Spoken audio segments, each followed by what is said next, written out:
6 o'clock. Good morning. Live from the Circus Sports at the Mid-Kentucky Downs studio. I'm Justin Hawkins. A flurry of moves in the NFL yesterday, starting with a blockbuster trade as the Cleveland Browns traded two-time Defensive Player of the Year Myles Garrett to the Los Angeles Rams in exchange for Pro Bowl edge rusher Jared Verse, a 2027 first-round pick, 2028 second-round pick, as well as a 2029 third-round pick. Myles Garrett set the NFL sack record last season with 23 sacks. And an expected trade went down yesterday as the Eagles traded star wide receiver A.J. Brown to the Patriots for a 2020 first-round draft pick, as well as a 2027 fifth-round pick, going back to Philly as A.J. Brown reunites with former head coach Mike Vrabel. Then the New York Giants signed a trio of wide receivers, including Juju Smith-Schuster, Braxton Berrios, and the return of Odell Beckham Jr., who was the Giants' first-round draft pick back in 2014. And 10-time Pro Bowl quarterback Russell Wilson set to hang up his cleats and become the next CBS Sports analyst on the network's pregame show that would include James Brown, Nate Burleson, and Bill Cowher. And in the Women's College World Series yesterday, the Lady Vols were eliminated yesterday after two losses to Texas in the semifinals. Texas moves on to play Texas Tech for the best-of-3 championship series, which gets started on Wednesday. For all your foundation repair and waterproofing needs, you got to go to USSTN.com. Breaking news at once on your home for the Titans and Vols. This is 104.5 The Zone.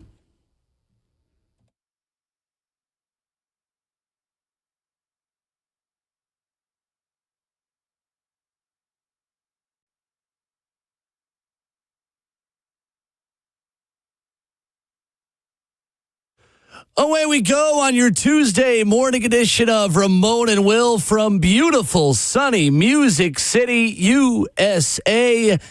The phone number is 615-737-1045. We stream the show live on 1045 The Zone TV, Facebook Live, YouTube, Twitter, or Twitch. You get the musical stylings and analysis of NFL veteran and Titans radio analyst Ramon Foster. Justin Hawkins makes the show happen. I'm Will Bowling at Ramon and Will, where you get the show on Twitter. Yesterday in the NFL is going to be going out of business soon, guys. You know why? Why? Because we had Blockbuster. Blockbusters. Plural. Not just one, but two major trades at the NFL yesterday. Myles Garrett moves, as does A.J. Brown. What do we think? So you telling me even Ripley, Tennessee, and Henning got a blockbuster yesterday is what you're telling me? It was so much to spread around. That's absolutely right. All right. Okay. I knew Nashville had Equal a couple of blockbusters. Yes. A big day for the NFL. Continually in a down month for NFL news and content. You know what? You mentioned it yesterday. I didn't even wake up thinking about June 1st. I did not even a little bit. It wasn't even on my radar. And I was just like, well, June 1st. Well, it's just A.J. Brown. Well, they made us wait until 3 o'clock Central to get the A.J. Brown news. But the Myles Garrett, Jared Verse news absolutely did not have that on my radar. We somehow missed that conversation in general. Well, I didn't see it. I'll speak for myself. You find a lot of content. I didn't see this one. The Myles Garrett. I remember last year, I'm not sure if I sent you guys the tweet or the articles, but there was Myles Garrett conversation. And then Myles Garrett got upset because he wanted to win. And he asked for a trade last year. But that's old news. They gave Myles Garrett a record-breaking contract. And I do remember us last year saying, well, that's what the money's for, Myles, whenever you were losing the way you were losing. $40+ million a year for an edge rusher. And a year later, he's gone. What a timeline. I got a whole lot more takes on this one, just about it's so deep for me with this conversation of Cleveland and Myles Garrett. It is a significant development for the Los Angeles Rams, who were already the odds-on favorite to win the Super Bowl, and now are even more of an odds-on favorite to win the Super Bowl. The Browns agreeing to trade two-time Defensive Player of the Year Myles Garrett to the Rams for two-time Pro Bowl pass rusher Jared Verse and multiple draft picks. Those picks are a first-round pick in 2027, a second-round pick in 2028, and a third-rounder in 2029 in what is one of the biggest trades in NFL history involving a defensive player.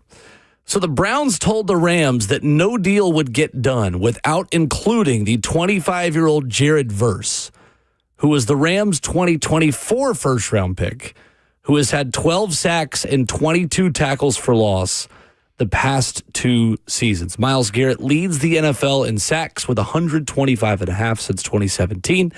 His 413 pressures and 149 tackles for loss are the most as well. Ramon, he's not just a pass rusher. He gets credit for being a pass rusher. He is also as elite of a run stopper and edge setter as there is in this league. Oh, he is. He's a mind changer is what he is as well. He's a migraine motivator. He's a headache, havoc, wrecker. He's all of those things built into one. I've always respected what Myles Garrett is as a player.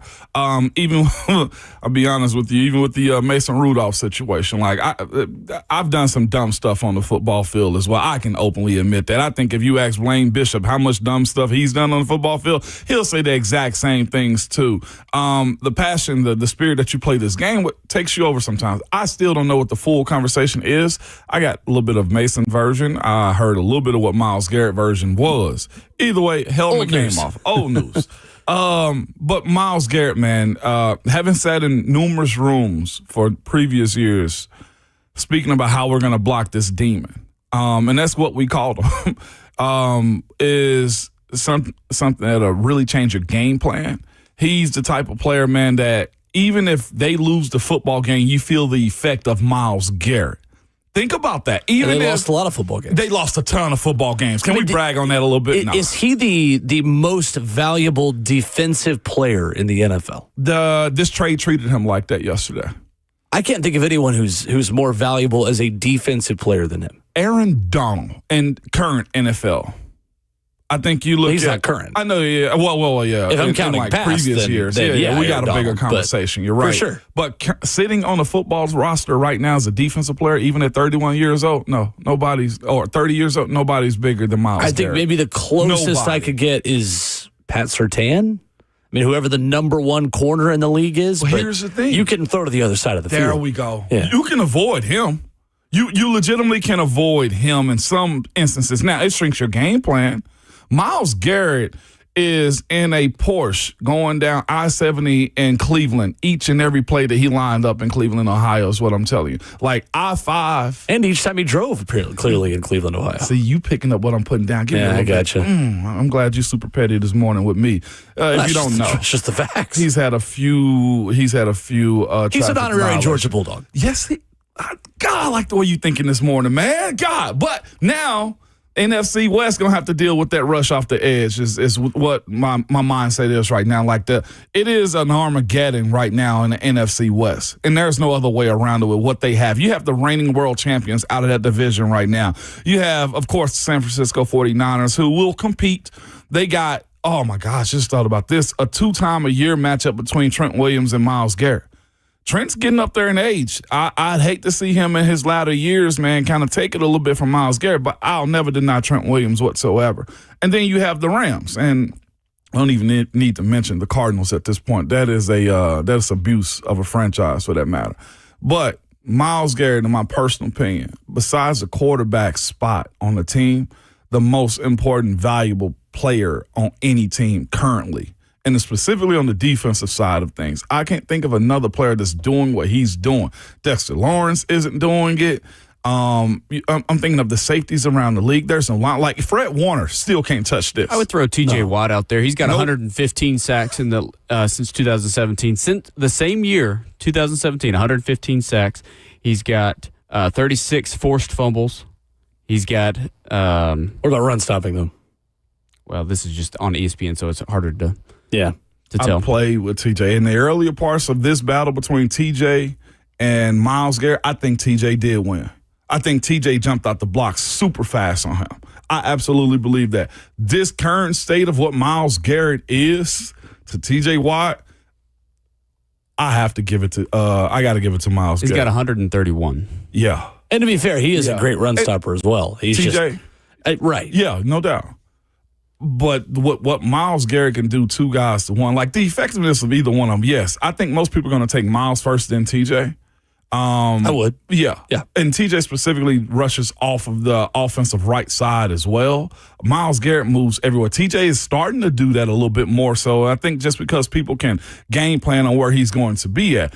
But Myles, I've seen him take two guys on and reach around and get a sack. Like, that's just where he is in the game. Like, his body type is not normal for human beings to look like that, be as speedy as he is. Have you seen his bend? Like, he legitimately has a motorcycle bend. It's ridiculous. It is. He's a mutant is what he is. And that team in general now is a bunch of studs and stars. And I don't know where they have weaknesses, of course. It's probably on the offensive line. But as far as what you need for a Super Bowl run, they've checked every box. Quarterback, wide receiver, edge, left tackle might be their only question. They checked every hot spot. And I feel like they can get by with Matthew Stafford and a mediocre left tackle. Left tackle is Alaric Jackson for the Los Angeles Rams. Steve Avila, Coleman Shelton, Kevin Dotson, Warren McClendon, their front five. And Kevin Dotson is a high-paid interior offensive lineman too. Sure is. Yeah. Good team. This is also our soccer club's ownership too. As well. That's right. The See me Cronkies. jump in on that one. Cronkies went and lifted the Premier League trophy in England for Arsenal, and then went back and said, "You know what? Let's get Myles Garrett." Go ahead. I just want to say I have a worldwide question for you on this one. He's a soccer club owner. Yeah. Jacksonville Jaguars also, or no? They're not the only ones either. There's a ton of NFL teams and ownership groups who own Premier League teams. Do they spend money differently with what they have worldwide with their soccer clubs in the NFL is what I'm getting at? Like, I feel like there's a little bit more flexibility and freedom with how they want to operate as far as going to get championships with. I think it may be harder to win a championship in soccer as opposed to just saying we can play specifically totally apples and oranges. It is totally different. But I'm just looking at there's a salary cap. There's no salary cap in soccer, which makes it harder. You're only confined. Well, but it depends. Like, for some clubs, it is harder because you are confined. Their version of salary cap is how much revenue you make. You can spend a certain percentage of it. Okay. So if you're a team that makes a ton of money with global marketing and jersey sales, then you have a ton of money to spend. If you are a team that does not make a ton of money and you're more local and you're more of a neighborhood team, you don't have a ton of money to spend. So it's just very much apples and oranges. Yeah. It just puts a lot of pressure, I feel like, on one business owners in the NFL to try to compete with what they got going on. Sure. But to be fair, though, too, regardless of Arsenal, like, Stan Kroenke is the fourth richest owner in terms of net worth in the NFL. That's tough. BetMGM actually just did a ranking of this the other day. Mm-hmm. And the top five of this, you got any guesses on who else is up there? Top five owners, Denver? Or just groups in general. Denver is a runaway number one. It is not even, they are the only team over $100 billion. And no one else is over $25 billion in terms of net worth. They have $121 billion of net worth. There's 4 or 5 of them also with the Waltons. Yes, Walton Penner Group is number one. Denver, Rams. Rams are 4. Yep, Stan Kroenke. San Francisco. San Fran is middle of the road. Really? Yep. Seattle, number 5. Yep. Okay. Jody Allen, the Paul G. Allen Trust, $20.3 billion. Is Jerry Jones really holding the way I think he is? Number 6. So yeah, right the top on 5. Right on the cusp of the top 5. Shad Khan, Jaguars. Number 9. Number 9? Yeah. Atlanta Falcons. No. Arthur Blank's 14. Look at the rest of the top 5. Like the you new got Commanders. I was going to say the Commanders group. Number 11, Josh Harris. Giants. The Glazers own Manchester United. They're 12. Again, talking about the whole soccer part of it. And the Man United fans are not big fans of the Glazer family either. You said Giants? Yeah. No, Giants are way down at 24. 2, 3, and 4 needs to be not San Francisco. There is one obvious one that's fairly new. Not a very well-liked owner. Not a very well-liked owner. NFC, that would have to be... If he was here, he'd throw his drink at us. Carolina. David Tepper. He's gotten kind of quiet as David of lately, Tepper is number 3. Hunt family, Kansas City's number 2, Kansas City. and that's the only one you're missing. They need to do a better job with that locker room if they're that rich. I think they also share that that's why sentiment they're in that Kansas City. Okay, that locker room is trash. For those who aren't experts on this too, how does an owner's net worth, an owner's just overall cash flow impact a team's ability to make moves like that yesterday? It's the Rams have constantly done this. I feel like they've been in this boat. I feel like twice in the last 7 years as far as how they're trying to build it up. I've seen, specifically the 2017-2018 Jacksonville Jaguars play this game. I feel like Philly's tried to play it from time to time as well. And Tampa, to your point. I don't even think Jerry Jones spends like this. Heck, he's having a hard time paying almost anybody. So, right. And spends means signing bonuses. Signing bonuses. So your ability to prorate a bonus over the course of multiple years of a salary cap. There are ways to front money and lessen salary cap hits to an extent. So you got to pay that money against the cap when you give out major bonuses and major money like this. But there are still margins within ownership groups and their net worths. It's not the whole story of this trade. We're kind of getting way in the weeds on something else. I kind of like the business of it, though, too. But yes, it is certainly impactful to have one of the richest owners in the league, one of the best stadiums in the world, not just this country, probably the best in this country, and maybe more fans now because, I mean, they are going to be a wagon. The Kansas City Chiefs, the Los Angeles Rams, the Denver Broncos, like all these teams at the top of this, the Seattle Seahawks. A lot of the richest teams in the NFL are the best teams in the NFL right now. No doubt about it. And that also brings bandwagon fans with you as well when you make these types of moves, man. I'm trying to say how many primetime games the Rams have in 2026. I believe they lead the league. Well, they'll be flexed in a little bit more. We're going to get tired of seeing them. Well, they already have 7. I have a feeling. Yeah, they probably on all the holidays. But it wouldn't. I don't think it'll bother anybody to see more of Myles Garrett like this too. But the biggest winners of these trades, is the Titans, in my personal opinion. We'll talk about that coming up next. 615-737-1045. The different angles of the big blockbuster moves of the NFL yesterday after this.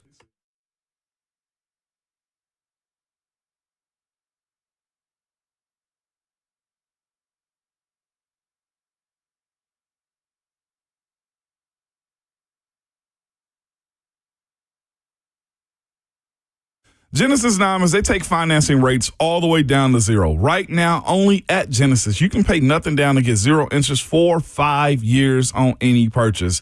A handcrafted Sakura ring with the GIA certified diamond is only $100 a month. Wedding bands, colored bands, fashion necklaces, just $40 a month. You can pick any item, pay 0 down, and spread your payments over 5 years, even the sales tax. And how about that amazing $3,000 pair of diamond stud earrings? Yes, beautiful present. Well, that's just $50 a month. Luxury pre-owned Rolex watches are included as well. While interest rates are still high everywhere else, Genesis is offering real interest rate relief, and you need to take advantage of this. 0.0 for 5 years, all the way to the year 2030.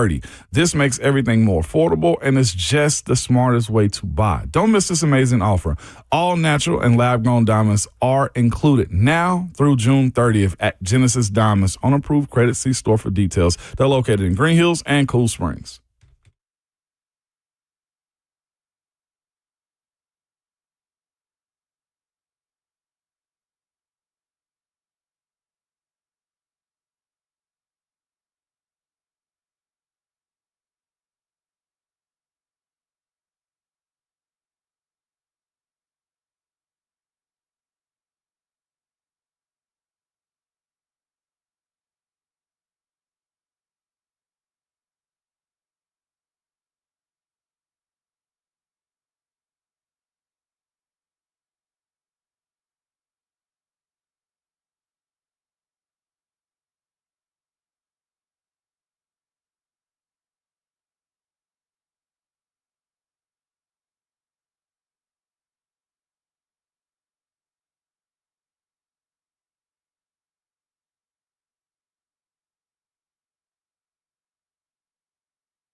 Live from the 104.5 The Zone Circus Sports Studio, Kentucky's largest sports book can now be found at Circus Sports at Kentucky Downs. Kicking off your Tuesday on 104.5 The Zone, Ramon Foster and Will Bowling, Ramon and Will.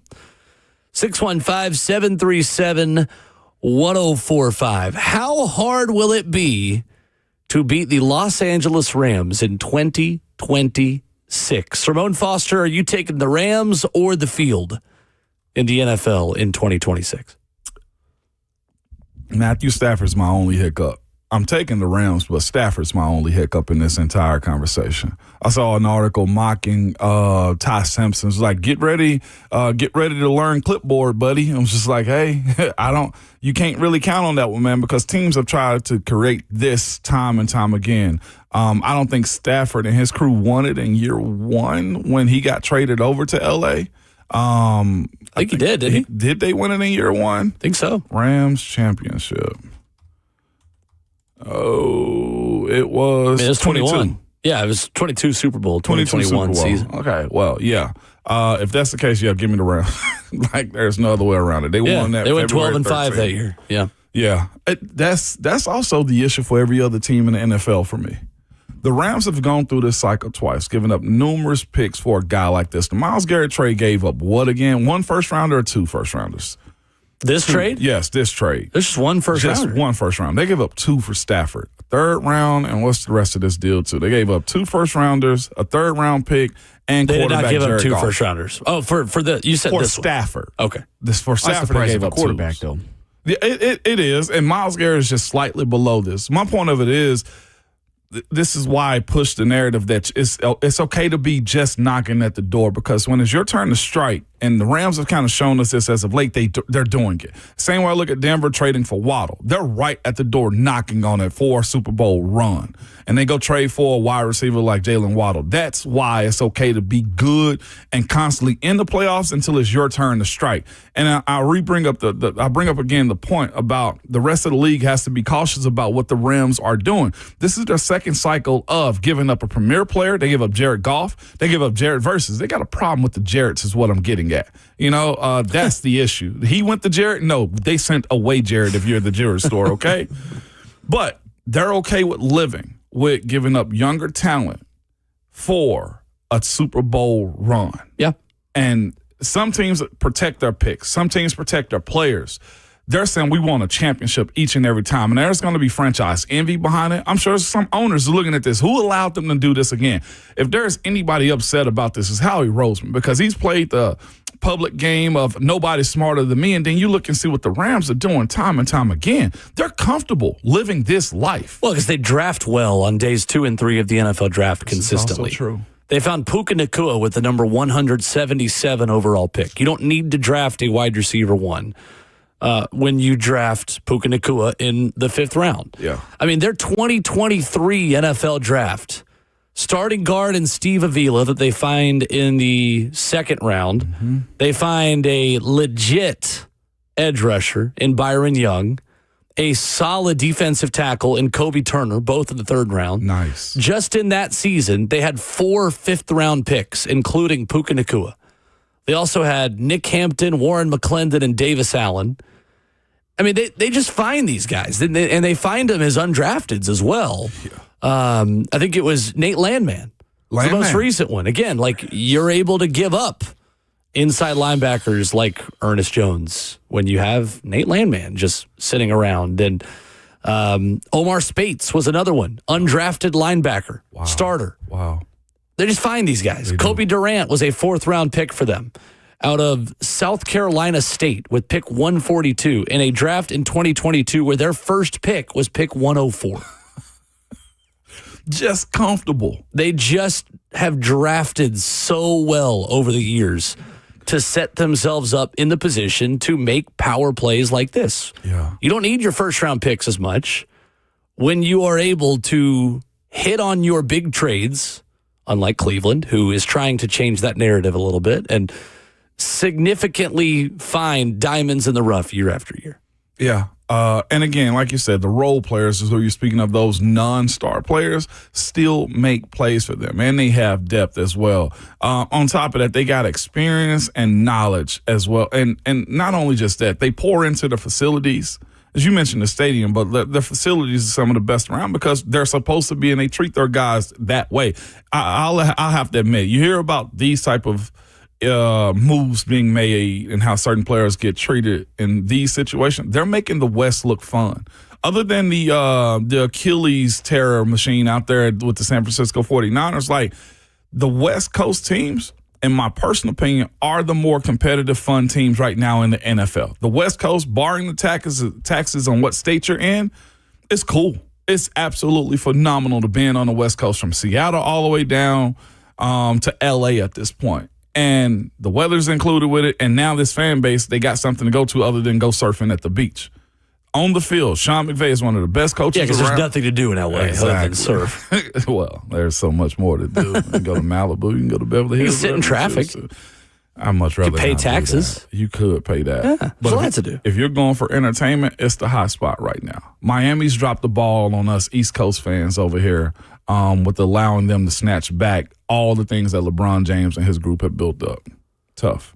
Eric in Nashville, first up with the phone, 615-737-1045. What's up, Eric? What's up, Eric? Hey, guys. I'm going to get the specific trades that both teams made in a minute, but you were kind of making the comparisons, guys, and I think it is interesting because with the Eagles, Howard Roseman, they're always looking toward the future and first-round draft capital and all that type of stuff, but while the Rams, of course, last need, it's just like, forget them picks and stuff. Their future is now. It's kind of the philosophies of the two teams, so I kind of find that interesting, but they're still able to just be smartly using of the draft capital stuff they have, and you're right, they always do it well with the late rounders.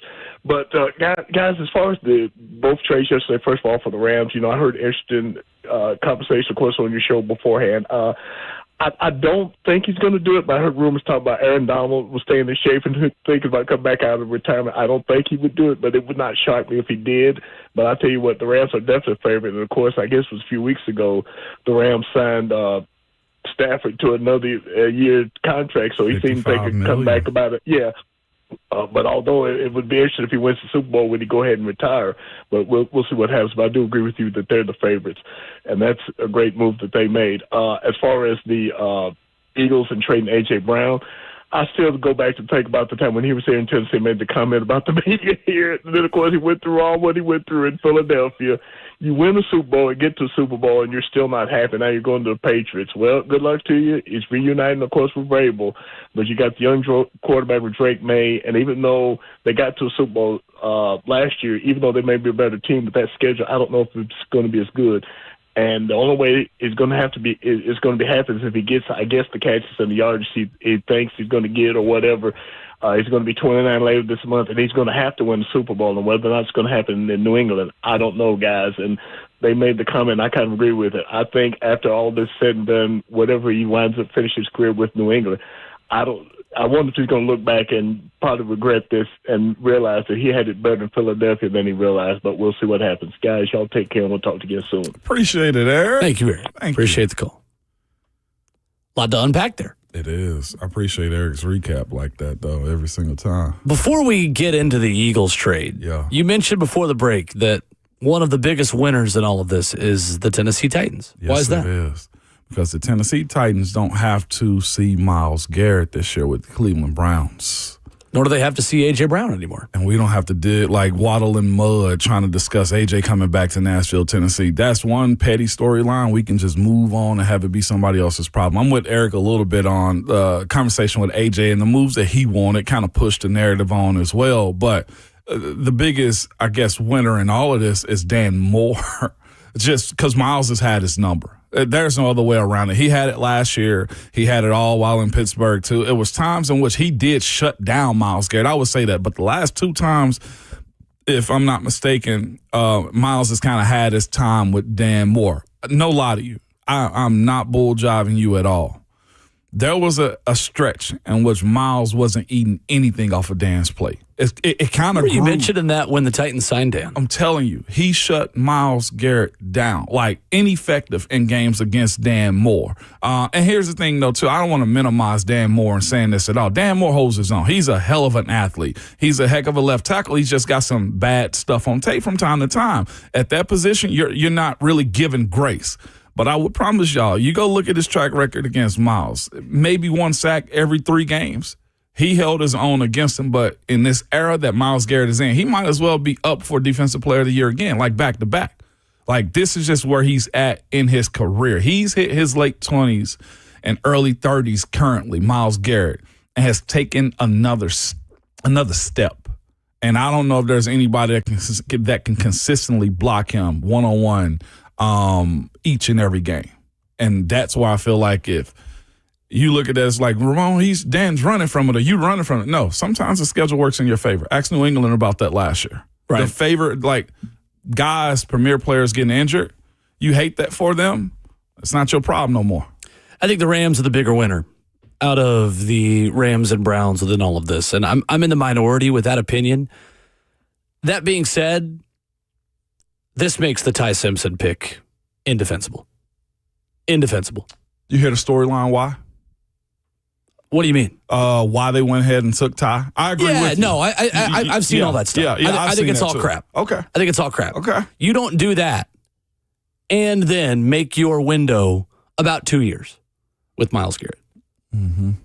I don't think these two moves add up with each other. I can see it. No. I see it working.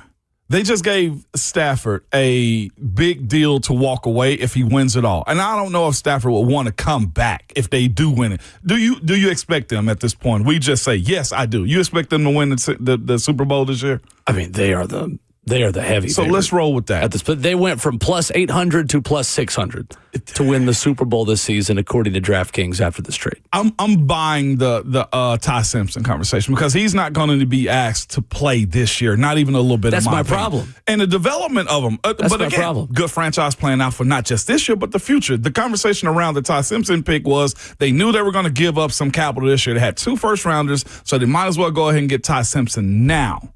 That way they don't have to worry about a quarterback for the future if they really like him. I'll buy that one. I'll buy that one 100%. Even if Myles Garrett is there for another 4 to 5 years, that's just more weaponry for him and support defensively for him to grow up a little bit more in L.A. I don't think it's a smart way to set up your young quarterback for success because you paid a pretty penny from yourself and the 2027 to 30 Rams to make the 2026 Rams a lot better.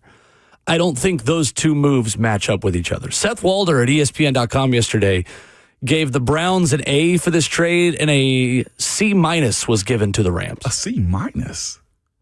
How much is the Super Bowl worth? Well, his point was, he said, the Browns are not contenders in 2026. I agree. And are probably a stretch to contend even in 2027. By the time they are prepared to make a run, Reed, have a quarterback, Garrett would have aged out of superstardom. He says, this makes the Ty Simpson so much worse, and I totally agree. He says, for a team that is clearly going all in on 2026, reaching for Simpson instead of adding an immediate contributor is a tough sell. I say that even though Matthew Stafford is an injury risk, but that would make me want a veteran backup for him even more. He says the 2026 Rams are better today than they were yesterday, but the cost to the 2027 to 30 Rams is too much to justify, and the Browns will reap the benefits. See, I disagree with giving the Browns an A for this. Yeah, I'm not doing that one. Because these picks are not going to be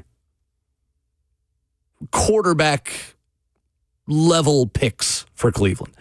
Now, they could package 2 together to move up, more likely, but if someone is quarterback needy at the top of the NFL draft, the fact that you have a pick that's probably in the 30s from the LA Rams, it might help. You essentially got a 2nd-round pick, a 3rd-round pick, and a 4th-round pick. Because you're taking the Rams picks within all of this. You are, no doubt about it. At least you are for the first and the second within this. I don't know. I think it's a fine move for Cleveland. I think considering the player is 30, the player is making a lot of money, you're able to get something for him. I commend them for going all in and biting the bullet and entering the Arch Manning sweepstakes, by the way, in the process, because they are certainly putting their hats in the ring for Arch. But at the same time, I think you've got to get 2 wins out of this if you're Cleveland. That's just how they roll, though, okay? And again, Andrew Berry, still there. With everything that's going on with them, they got so many quarterbacks on that team. They're trying to figure out. They've drafted every wide receiver they can to try to help either Shador. And they've drafted well. Other than the island of misfit quarterbacks that they have, I think they've drafted pretty well under Andrew Berry. As of late. But here's the other part for me. How long is Andrew Berry going to be there? I still think there's a GM move that's going to happen, and I don't know if Todd Monken lasts there under this new regime. I just don't. He's saying Myles Garrett wasn't a guarantee for him. Like, what are you talking about? Like this, it's a hard situation to put a first-time head coach into. I had a Browns fans text me yesterday and said, I'm done. I can't do this anymore with them. That's the reason I tweeted out, like, there's no battered and abused, more battered and abused fan base than the Cleveland Browns are. They're literally just playing in their faces with millions of dollars and athlete after athlete. So you mean to tell me that they're trying to set themselves up for what they thought they were doing in the 2005 draft with Ben Roethlisberger? They passed over on him as well. Like, Cleveland, in my opinion, is a franchise that seems like they'll never get it right. Yeah, they got a ton of draft capital. They have a great fan base, amazing fan base. I think they're trying to change the stadium around or move the stadium too. This, to me, is mismanagement 2.0 for them. I look at the trade scenario that the Rams had in 2021 with Matthew Stafford. The most that the Lions have gotten out of this is an NFC championship. They hadn't even got a trip to the show just yet. Like, some teams just can't figure the last part out. I don't think that makes that trade the wrong one, though. It's not the wrong one. They've put themselves on the doorstep, but the ball's got to bounce your way at some point. They had a lot of injuries, too. They did. Lions? Yeah. I think the Jared Goff trade was a success for both sides. It's a success. I think this is a good move for both teams. But when you have the other team win a Super Bowl behind it, it just kind of makes it look at it as like, well, of course we won. You guys always lose. It's the same way I look at it. Like, I don't trust Cleveland with this many draft picks because they just have never done it consistently enough. And as long as Andrew Berry's there. But that's not Andrew Berry's problem. And it's Todd Monken, a Super Bowl caliber head coach. Andrew Berry's not the one who drafted Johnny Manziel. Like, those past moves that were made, like, he can't control But the dysfunction they have right now as a team and as a front office. I mean, if they keep drafting the way they did last year, we say the same thing about the Titans. If the Browns keep drafting like they did last year, they will get better with these picks. If he's allowed to see it through. That's the big if. This is true. But it's also, I guess, a prerequisite to having a real bad team for so long that eventually your stars want to get out of it, and it made them have a hard reset again. Myles Garrett at least was a ticket seller for that. But the point is, though, they won't be a real bad team if they keep drafting the way they did last year, and guys won't want to get out. The question I have is, will Andrew Berry be allowed to make all these picks? No. That's the question. Can the Haslam family really stomach a rebuild with a guy who I think is somewhat competent, now with a first-time head coach, and see this through? I doubt it. The issue is the drafting of Baker Mayfield and then saying that's a rebuild. Then you rebuild again post him with Deshaun Watson. And then from that point right there, you get Stefanski, and that's a rebuild. Now you got another rebuild to this rebuild by saying we'll just build it up in 2027 when we get our quarterback and Todd Monken as our head coach. I don't know what kind of head coach Monken's going to be. But operating under the veil of the Cleveland Browns has been very problematic for almost every coach that they've had as of late. And that's a track record that you can just follow on Pro Football Reference. So who won the trade for you? Who won the trade? The Rams. I agree. And Myles Garrett. A.J. Brown finally got dealt. We'll talk about that coming up next.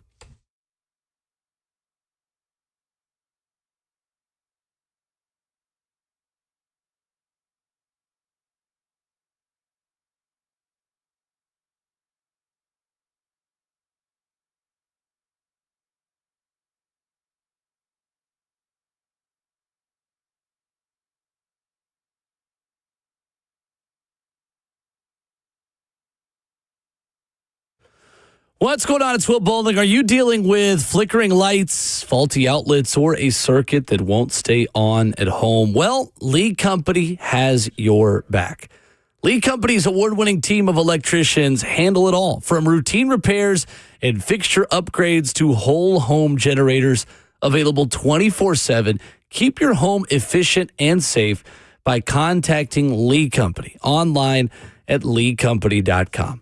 That's leecompany.com for professional electrical service. Hey, if you've been living in Middle Tennessee, you've seen the Lee Company fleet of vehicles driving around. You know that they've got 80-plus years of experience, trusted here in Middle Tennessee since 1944. And if you're new to the area, these are the folks to trust. With 16 community locations in Tennessee, Kentucky, Alabama, and in Georgia, a multi-award-winning great place to work. Lee Company's available 24/7. When you got an issue, they will be out there quickly to take care of things for you around the house. Head online to leecompany.com for professional electrical service. That's Lee Company, all you need.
I think A.J. Brown and Mike Vrabel are singing this today up in Foxborough, Massachusetts. He rode in playing this in his rental car that he got from Enterprise. Hey, come on, man. The Philadelphia Eagles finally, mercifully, at long last, traded wide receiver A.J. Brown to the New England Patriots for a first-round pick in 2028 and a fifth-round pick in 2027. That is the better of New England's selections in that round of next year's draft. At long last, the 29-year-old Brown, who will turn 29 on June 30th, gives Patriots quarterback Drake May a number one target since entering the league as a second-round selection of your Tennessee Titans. A.J. Brown is fourth in the NFL in both receiving yards and touchdown catches.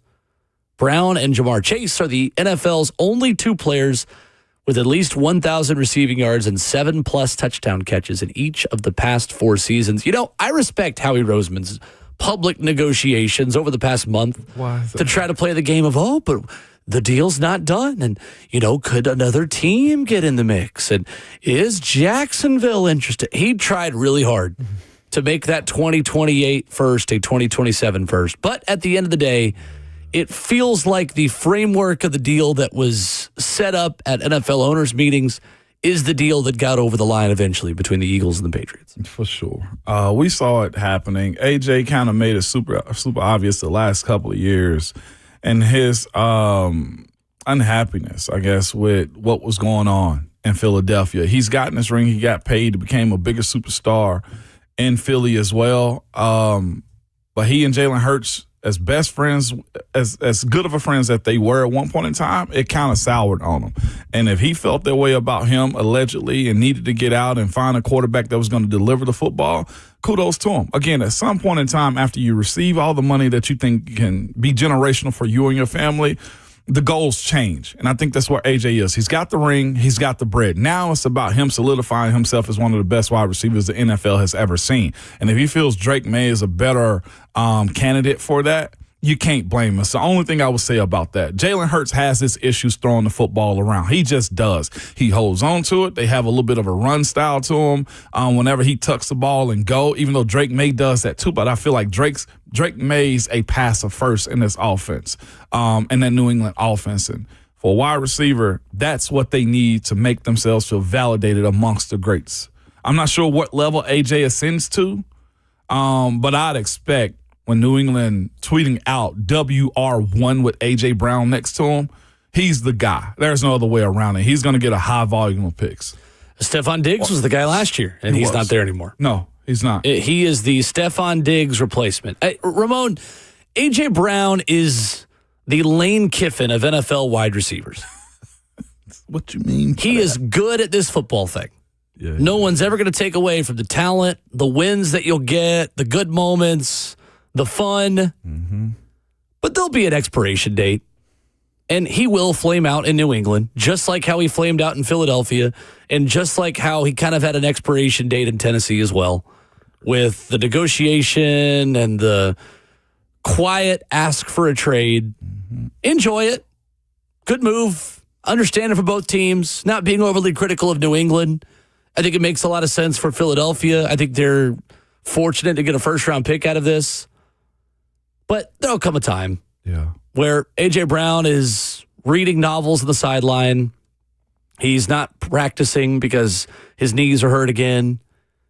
He's good at football. He's bad at breakups. Yeah. Enjoy him while you got him. New England. I would say you've got 2, maybe 3 good years. I was going to say about 18 of months. A.J. Brown. Good 18 months is what I see in this scenario. That's what it was in Philly. Another team that better strike while the iron's hot this year. You better not regress back down to the mean in some of these one-score games as your schedule gets a little bit more difficult this year and you play in more primetime games and you have a little bit more of a spotlight and expectation. I am fascinated to see if New England can live up to the hype because I don't think they're going to. I was thinking about your timeline you have for A.J. Brown as you were speaking on that part of it, with how long it takes for him to be disgruntled. Here's the thing. I just want to speak openly about it. I feel like sometimes guys are using the emotional sides of just their feelings And we are all emotional. Men, women, children, we all are. Anybody carry their emotions on your sleeve. Sometimes you do a little bit more. What I don't want this time, if it does sour, is just say you're just not happy instead of leaning on I don't want to call it an excuse, leaning on the crutch of, hey, this is a mental issue for me, because I felt like that was drummed up a lot surrounding AJ when I felt like at least the team was trying to do all they can to satisfy him. If he and Jalen Hurts weren't on the same page, go have a conversation. This next time around, Drake May is the future. That is his team. You look at the way this scenario unfolded in Philadelphia, they chose Jalen Hurts over AJ in this scenario. They went out and found his replacements already with the Savion Wicks. They went out and got Mekhi Lemon. They ended up getting Hollywood Brown. Like, AJ continues to move on, and franchises are going to pick the quarterback 8 times out of 10 because they're so much harder to replace. They're way harder to replace. And you can do better than Jalen Hurts, but I promise you can also do worse. But how much better in the youth movement the new quarterbacks that have come into the league? How much is Drake May at the top of that list right now? Him, Bo Nix, he's absolutely Cam. at the top. He's way above Bo Nix. He's up there, right? Respectfully to Cam. So AJ's just got to tread a little bit more carefully with how he publicly is disgruntled if they can't satisfy all his needs up in New England. Because here's the thing, too. AJ, you are wide receiver 1. You will be game planned against. And some days it's just not going to be your day. Drake May is going to miss the same way that Jalen Hurts tried to at least spread the ball around. And that's where AJ has to be careful with how he goes about publicly being disgruntled. I see somebody in the comments, not remotely fun. I'm not trying to be funny about this conversation at all. My thing is sports is hard. I think that's probably me. Okay. Sports is hard. Oh, maybe it wasn't you. Is what I'm getting at. And sometimes you just have bad days. And I think having bad days and saying it just wasn't in us or it wasn't in me is the thing, because I don't know if the third time around that AJ is going to be in a position where he can publicly gripe the way he wants to in New England. Not with that crowd. I thought Philly Philly didn't allow it. And that to me is just where you've gotten everything that you've asked for at this point. And I like what A.J. Brown means to the NFL. I just want his public perception to be a whole lot better, considering he's back with the coach that he loves and the team that he wants to be with as well. So out of the 4 teams who made deals yesterday, who would you give the best overall grade? We'll talk about that coming up next.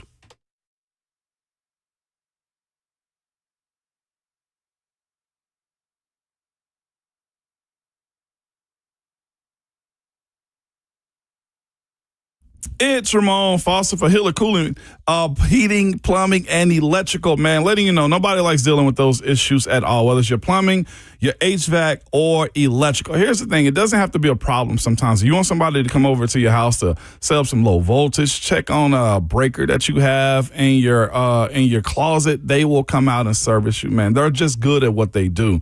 Most of the time, you don't know what it will cost you if it get fixed right, or if somebody's trying to sell you something you do not need.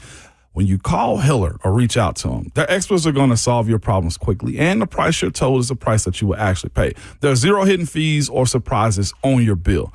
Hiller's been in business for over 35 years and are family-owned and operated. The techs, man, are always super professional, super experienced, and super trustworthy. And they're all background and drug screened as well. When they're on their way, you'll receive a photo of the tech and a link to track them in real time. So you're not sitting around wasting your time. They believe in this, 100% satisfaction guarantee of a happy you'll be or the service is free. That is a motto and they live by. Listen, to learn more about Hiller or to book with them, head over to happyhiller.com.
7:03. Good morning, live from the Circus Sports at the Mid-Kentucky Downs studio. I'm Justin Hawkins. A flurry of moves in the NFL yesterday, starting with a blockbuster trade as the Browns traded two-time Defensive Player of the Year Myles Garrett to the Rams in exchange for Pro Bowl edge rusher Jared Verse, a 2027 first-round pick, a 2028 second-round pick, as well as a 2029 third-round pick. Garrett set the NFL sack record last season with 23 sacks. And then an expected trade went down as the Eagles traded star wide receiver A.J. Brown yesterday to the New England Patriots for a 2028 first-round pick as well as a 2027 fifth-round pick that goes back to Philly as A.J. Brown reunites with Coach Mike Vrabel.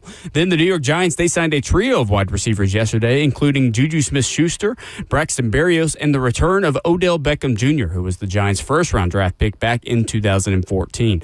And 10-time Pro Bowl quarterback Russell Wilson set to hang up the cleats and become a CBS Sports analyst on the network's pregame show that would include James Brown, Nate Burleson, and Bill Cowher. And in the Women's College World Series yesterday, the Lady Vols were eliminated after two losses to Texas in the semifinals. Texas moves on to play Texas Tech for the best-of-3 championship series, which gets started on Wednesday. For all your foundation repair and waterproofing needs, visit USSTN.com. Breaking news at once on your home for the Titans and Vols. This is 104.5 The Zone.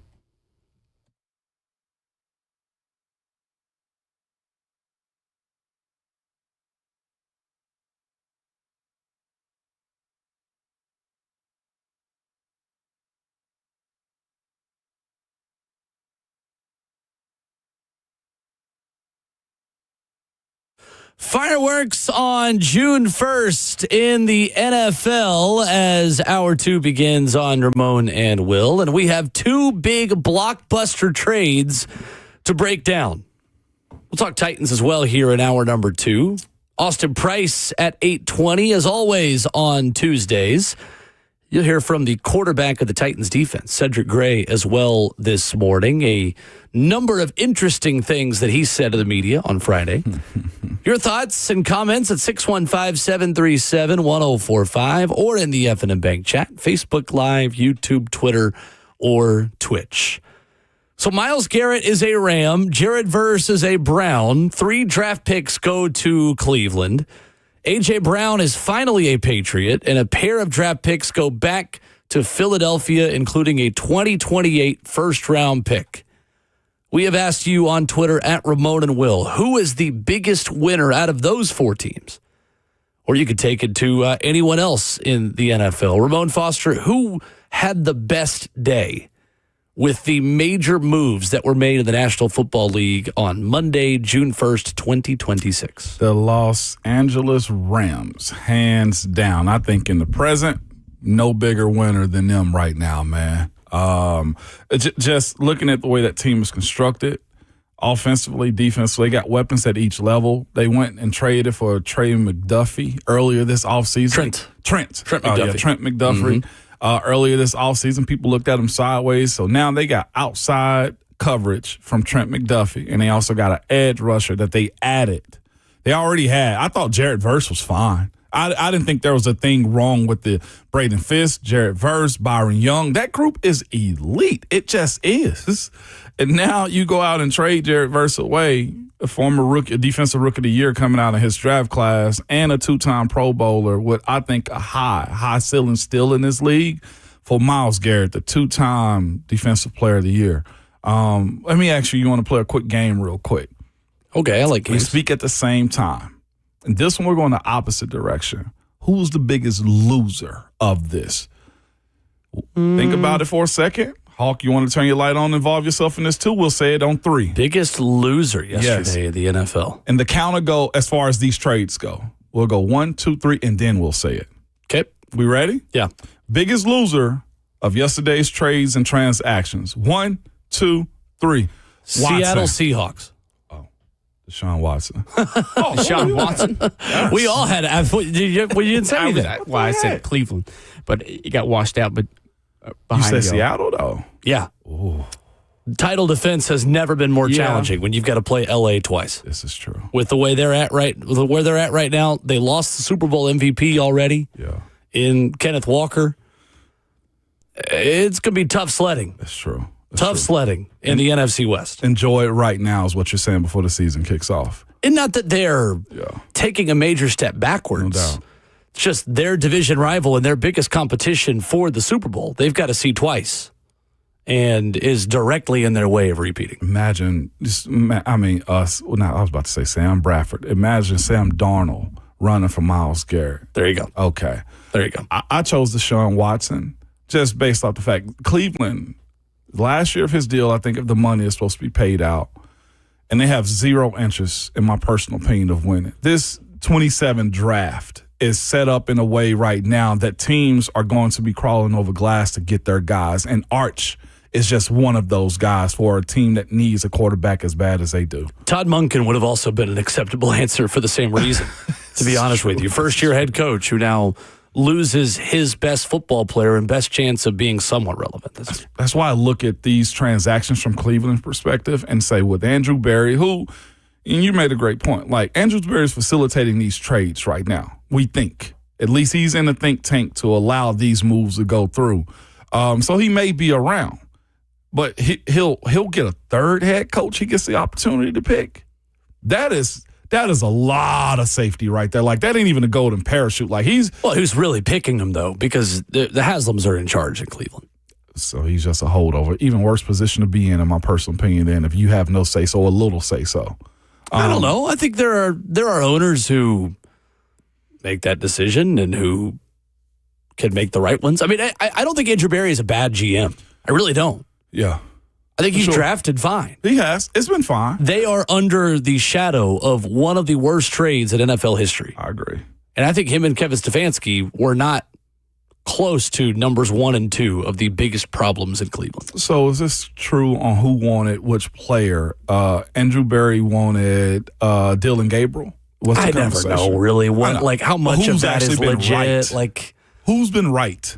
Neither one of them have. Both of those guys. Drafted Carson Schwarzenegger. He's right on that. Well, Carson, yeah. I'm speaking about the most important position, just the quarterback position. Quarterback position. Neither one of those. However you spin it, you are trying to make lemonade out of rotten oranges. Oh my gosh. Is essentially what you're trying to do right now. Yeah. It is very hard to make any kind of winning recipe out of the ingredients that everyone there inherited in the Deshaun Watson trade. Biggest loser on the football field, I think Deshaun, in my opinion. In his bank account, he wins 10 times out of 10. Also, based on some of his actions, the biggest loser off the football field. So, yeah, this is true. He's just kind of a loser. I won't even touch that one.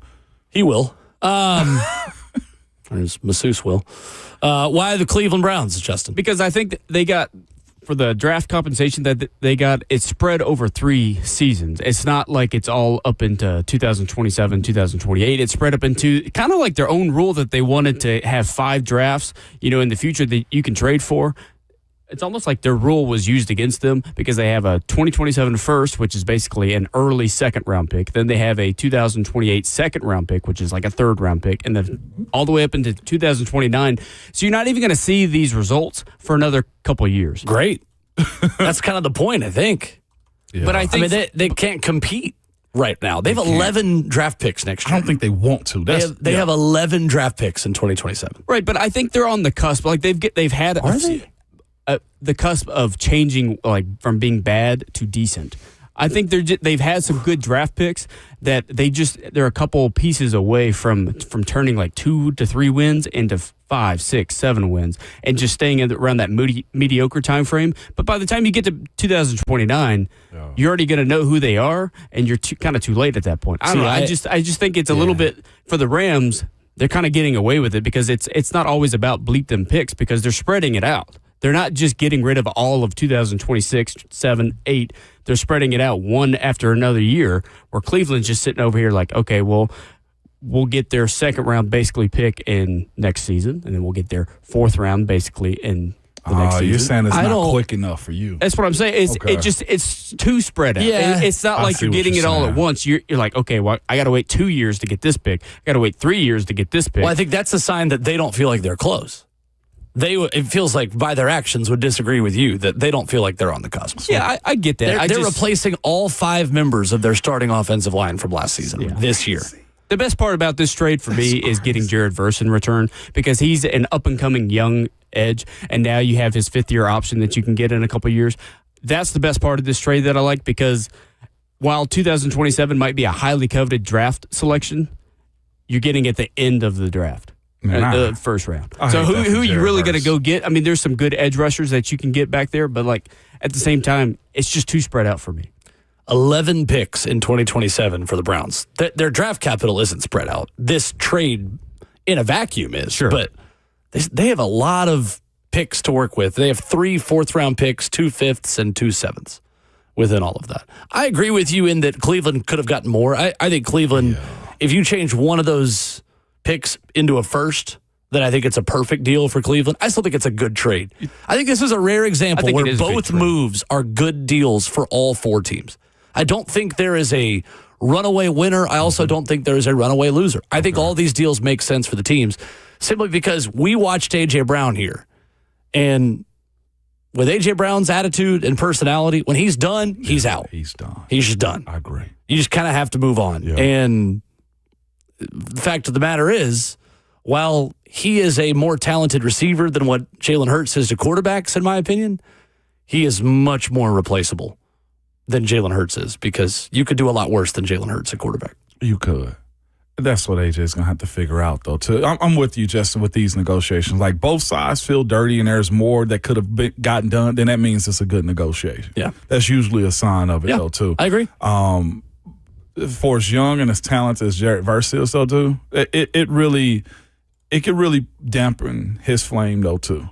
I mean, he's got a... Yeah, he's probably the biggest loser. Yeah. I joked about Deshaun Jared Watson being Verse. it. They got replacements for him. Like, he's public enemy number 1 on most defensive tapes right now between Young Schlesinger as well. So you imagine going from pretty much on the cusp of Super Bowl to the 32nd team in the Reset. Think about living in L.A. to living in Cleveland. league. He's from Dayton, so family's close. Yeah, but he finally got out. He didn't have to live in Ohio anymore. Now he does again. He can just, what do you say? He used At least to for just what, visit. 5 months of the year? Yeah. that's 6 months of the year? There's a comment on YouTube that makes a good point. One of the biggest losers yesterday could be the Indianapolis Colts. They traded for Sauce Gardner 2 first-round draft picks to the Jets. And Myles Garrett just went for 1. Yeah, Sauce is so much younger, though. Sauce is so much But younger in terms than of Myles impact on the field, Immediately, Myles Garrett, I mean, he led the NFL in sacks last year. How many years of Myles Garrett will the Rams get? 4.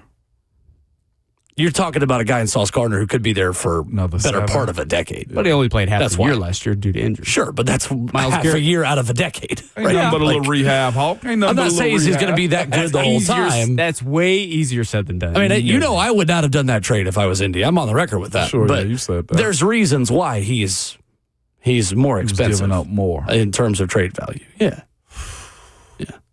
NFL business, man, just continue. They got this in before the NBA Finals, though. Savage, you should be proud about that. Like we didn't really smother them in the NBA Finals, though. So that's good. 615-737-1045 is our number if you want to chime in on that. Biggest winner of the trades yesterday. Coming up, the Titans are focused on one big thing. We'll explain what they mean by that in Robert Saleh's words after this.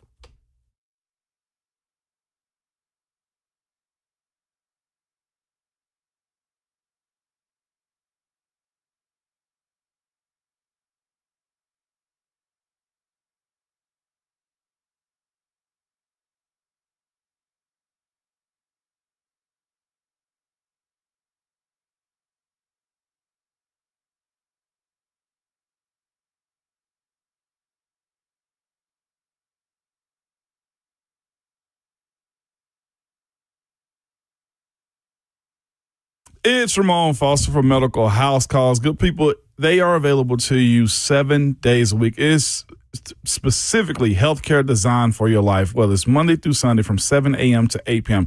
They have same-day appointments available to you, a next day guaranteed as well. They can take care of everything for you. Primary health care, urgent care, IV therapy, and medical weight loss if you're into that as well. The cool part is they have transparent pricing that is upfront and not confusing.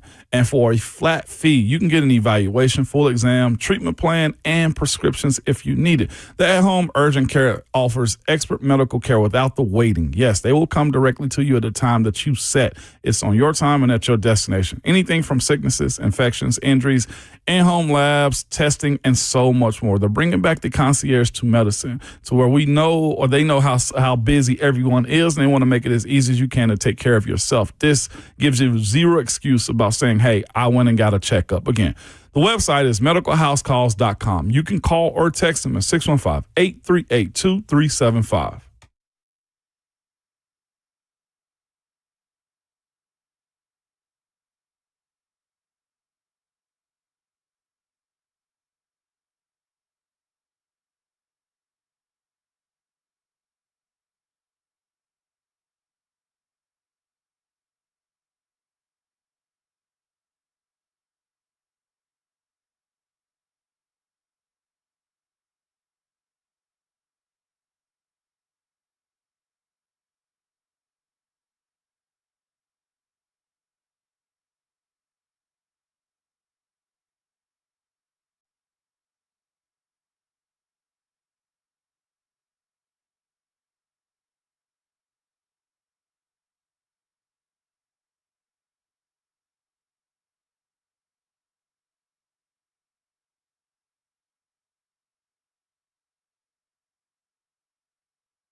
So 3 words are defining the Tennessee Titans offseason at this point of OTAs.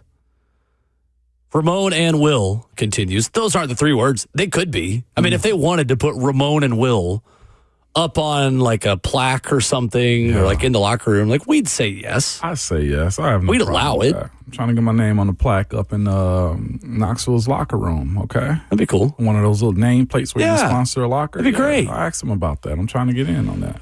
One big thing. 3 important words. 1 specific goal. Robert Saleh talked about it when he spoke to the media before Friday's OTA practice in reference to a question about safety Kevin Winston Jr. No, I think that's true for all players. We talk about you need to have the ability to be versatile. Every player does in terms of being able to play multiple spots, but I just think it's so important during OTAs in the early part of training camp that we allow these guys to focus in on one position so they can find a way to. They're all competing. They're competing to make a roster. They're competing to make to start, and we have plenty of time to start shifting over to dual teaching. But right now, it's about giving guys an opportunity to show what they can do in certain spots and give them a chance to make this roster. Focus on one big thing. Yeah. One position.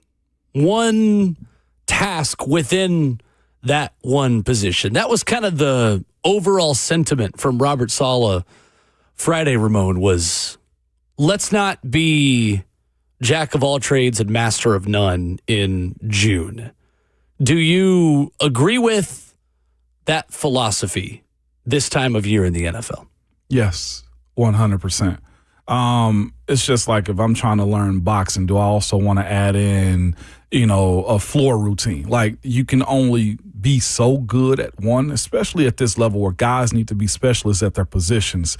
And here's the other part though, too. For your guys who are going to be potentially your starters, or even guys that are in competition with them, you want to give this group the best opportunity to compete to see who's the best on the 53-man roster that you can get. And if you're trying to have a guy play Mike, and then you're also trying to have him be an edge rusher, that's the conversation we were lightly having about a guy like Arvell Reese. Which position are you going to be asking him to play when we're speaking about the draft component of this thing? This simplifies everything as far as the structure of the defense is where you line up at, how you think as a player. If you master one concept, then you can add layers to it later. I don't want to be installing the playbook or giving guys tasks, and there are 4 different things he's trying to do in one day.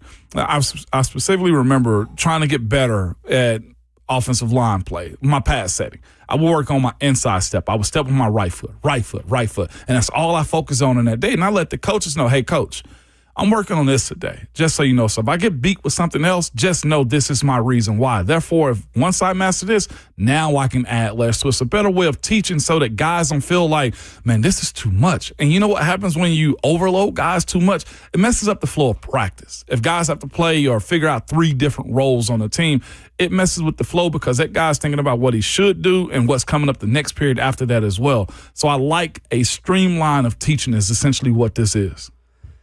What would be the one big thing you think this offensive line is working on the most right now with Carmen Brasillo? What's the one big thing? Because it's not just as simple, just to kind of follow up on that. It's not as simple as just, hey, we only want you to learn this position. They actually still are cross-training a decent amount, always, on any NFL offensive line. It's as simple as, hey, today we want you focused on hand placement. Today we want you focused on footwork. Mm-hmm. Today I want you to, your quick step in pass protection, right. Like all these certain types of things. What do you think the main objective right now is for that offensive line as they try to find some semblance of a consistent 5 up front to protect Cam Ward? This time of the year is probably picking up the pass protection as best as they possibly can. The run fits is something you can pick up in the fall because the physical side of it doesn't allow you to do it more right now. So, yeah, I've seen some stuff in the closed practice that I can't speak about, but That's where I would probably lay my head is protections, making sure that Cam understands understanding where Cam's going to be at in the pocket, start there first, and then understand where your assignments are, whether you're sliding, whether you're sliding right, sliding left, or whether you're going in a one-on-one scenario where it's 4 versus 5 in that situation too. So that one for an offensive line could be a little bit more individual as opposed to the group. But I think as a group, it's understanding the protection and how to undress the defense. For Cam Ward, to you. yeah, I think it does. For Cam Ward this time of year, what's the one big thing he needs to be focused on? His feet, setting them, pocket integrity. Those things right there, I think is crucial for Cam. With a new offense too, understanding where you're supposed to be at in the time of the ball. And that starts, in my personal opinion, with his feet. When Cam's feet are set, I don't think there's anybody that can mess with him. He's in a better group of elite quarterbacks when he does those types of things. His feet, which will correlate, I think, to his eyes at that point in time, if he can set those. That's where I'm at with him. I think for me, it's timing within the offense and understanding a new scheme and a new system and the different checks and quick decisions that he needs to be making. It's really interesting watching Cam Ward because this time last year, his timing was remarkably fast. Yeah. He was on schedule. He was making quick decisions. Mm-hmm. So much of the discussion exactly a year ago in Cam's first ever offseason as a Tennessee Titan was, man, like this guy doesn't double hitch and wait too long like a rookie quarterback does. Mm-hmm.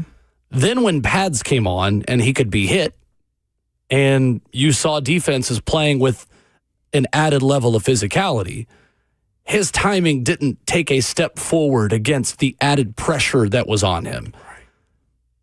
Everybody can fight until you get punched in the mouth, whatever the quote is, right? Everybody got a plan until they get punched in the mouth. Where until you can actually get hit and not have someone claim that they sacked you and tap you on the shoulder and you get to continue doing the play, because that's how NFL and college practices work.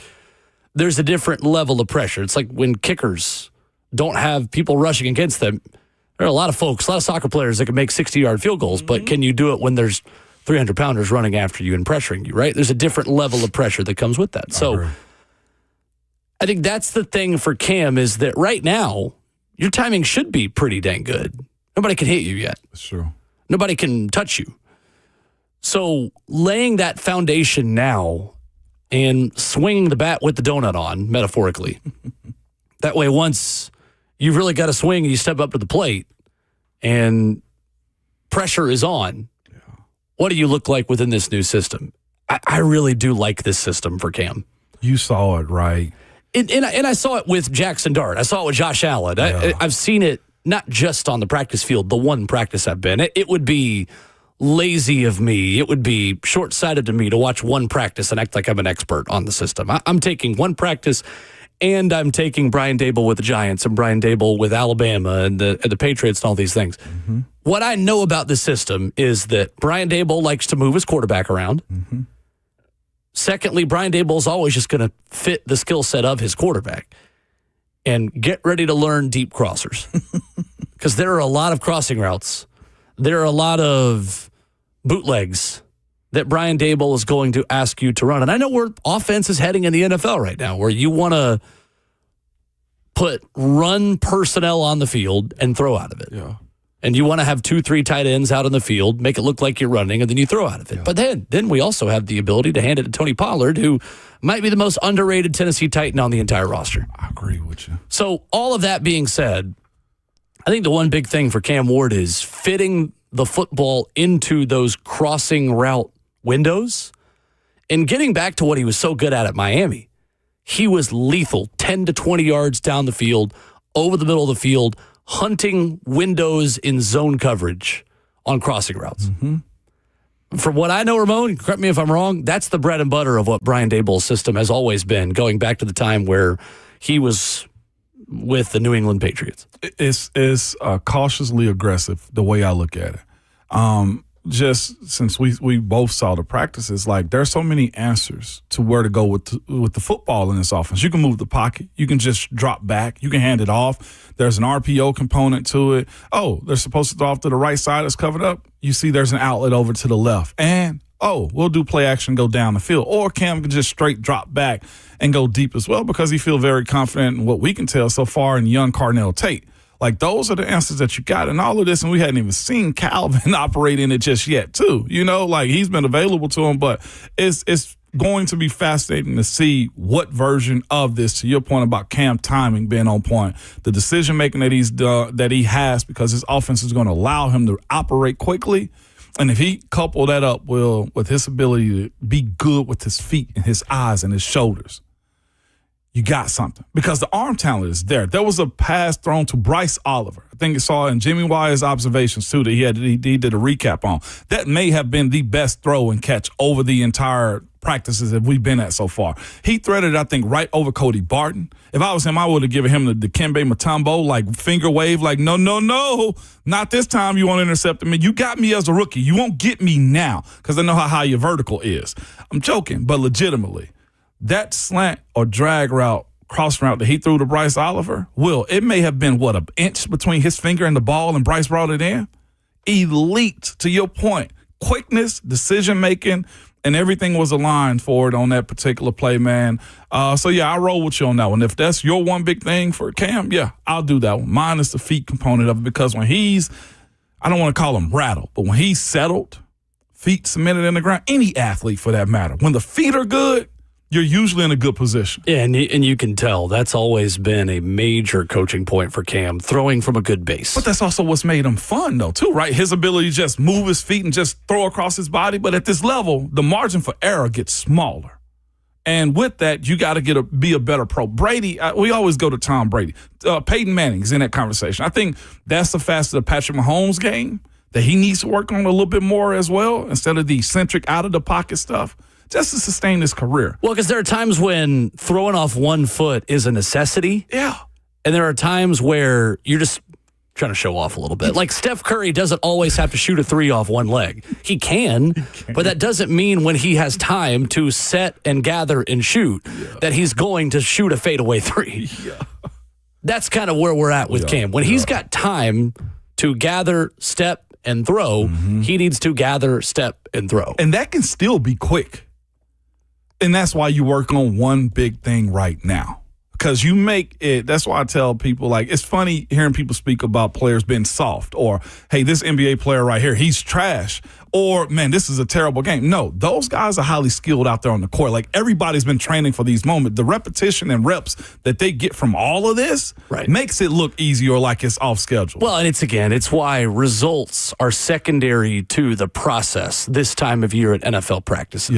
Yeah. It's why when I go to a practice and I see somebody have 4 catches or somebody else have a sack or there are inaccurate passes, like, you are working on individual technique. You are rebuilding fundamentals. It's, if you golf, it's real versus feel. Best sport to talk about. Yeah, honestly, because there's so many different things that the average person does in that to, like, rebuild your golf swing. Like, some days you are thinking about club face. Yeah. Well, you may be trying to get your club face a little bit more open as you impact the ball. And in doing so, you impact your swing path. And you're striking it off the toe now instead of the heel, but your club face is better, but you're going to live with the other misses. So your shots actually might look worse, but you're getting closer to a more repeatable pattern. And that's what sports is. It is. When you are doing something 100 times within one day, or 50 times, for an offense, 40 times for an offense, within a given football game, how do you get to a repeatable process where you can turn your brain off in terms of technique and turn it on in terms of strategy? Because you need your space in your brain to be filled with, what is Myles Garrett trying to do on any given play? What is, let's just use the other Rams players they've had. What's Jalen Watson and Trent McDuffie trying to do on any given play? You want your space to be filled with that versus, what are my feet doing? Yep. Because if you can hone in and make a repeatable process on what are my feet doing in June, all of a sudden you have more time to watch film and think about, hey, while I'm at the facility, I'm not thinking about my feet.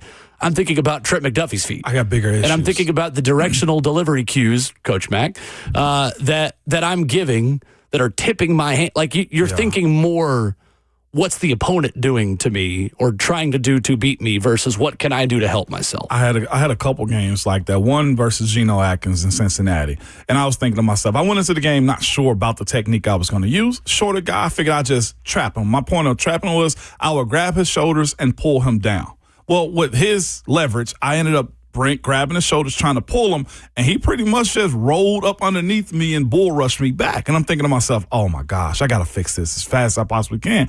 And I ended up thinking about that the entire game. One of my best games that I've had, because I'm thinking, to your point, on something that I should have worked on before I came into the game setting. I'm trying to add to the simplicity of this conversation. I'm trying to add weapons to my toolbox. And in-game is not the time to do those things. In-game is not the time where coaches are coaching technique. It screwed my whole game plan up. Like, that's where, to your point, being the second nature conversation of sports, why reps matter so much. Coach Mack, again, would always say time on task. And I learned a valuable lesson from, no, just use your body. Get this guy in front of you and just work your feet. There's no need to snatch him. Right. This time of year is training instincts. Absolutely. It's training instincts and building the foundation of technique that then won't break down when bullets start flying. Exactly. Yeah. It's such a beautiful process. This is why this time of the year is so crucial, I think, for teams, because you have guys like a Cedric Gray who spoke on this. Like, they need OTAs. And I know some teams and some older veterans like, we need shorter windows. No, screw that. Coaches need this. The team needs this. Individual guys who are trying to better themselves from year one or year two going into year 3 and year 4. Yeah. This is where they work on that. Like, where can Cam get real pressure in Miami or Texas on working on his footwork and ball delivery without a crowd around him, without his teammates around him? Sure. That's why OTAs, to me, it's stupid for players to say, man, we don't need this. I want to be on my own in the offseason. Well, get ready to have a terrible season probably. Cedric Gray had major praise for Carnell Tate that you will hear coming up next. Really interesting stuff on just the tone change. We're going to hear a lot from Cedric Gray later in the show. But he just kind of starts talking to media like he's talking to you and me just hanging out somewhere. I thought he was going to cuss like he was so comfortable. And you'll hear that coming up next. It's Ramon Foster, and I'm with Aaron from United Structure Systems. Man, they came by today to check out my house. If there's anything, any issues, small or big, you're going to fill us in there. We can take care of it no matter what kind of problems. So first off, we'll just kind of take a look through your house and see what kind of issues you got going. You know, cracks in the brick, cracks in the drywall, weird spots in the floor, doors sticking, windows not opening properly. Once we identify those areas, we're going to do a thorough inspection around the outside, make sure there's no issues going on with that. And then once we look over it, we'll talk about what's going on, and hopefully we ain't got no issues, and then we'll go from there. Let's go. Let's go.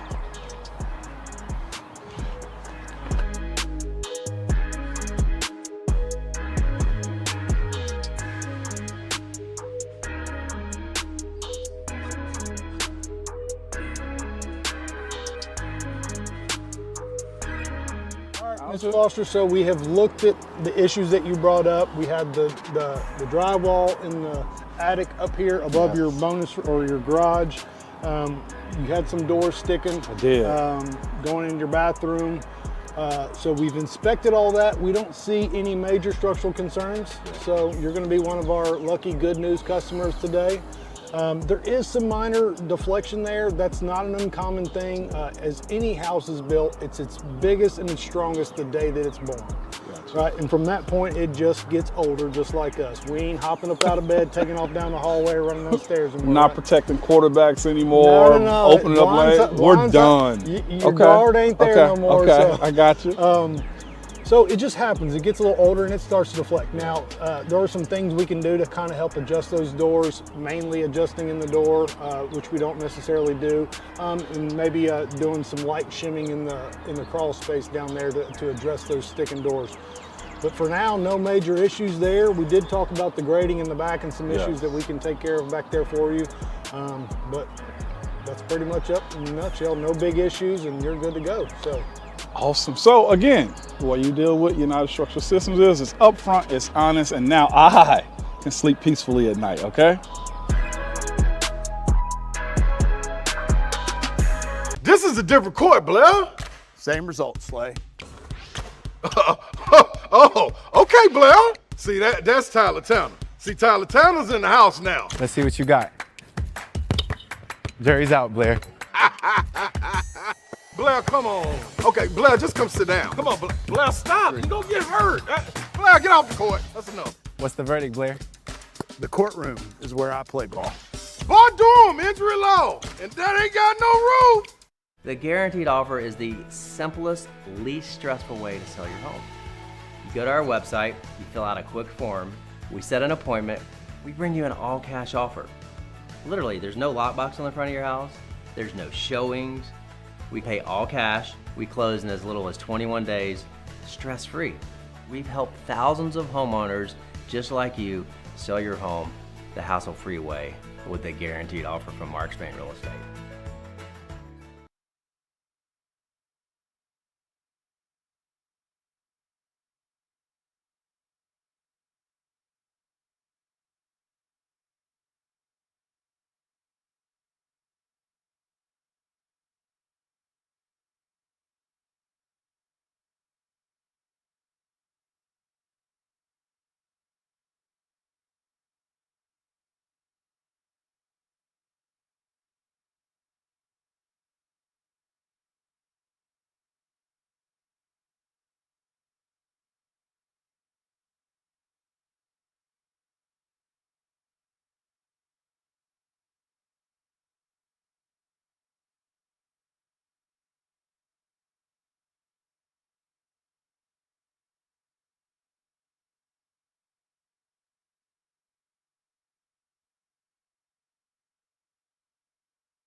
Ramon Will rolls on 104.5 The Zone.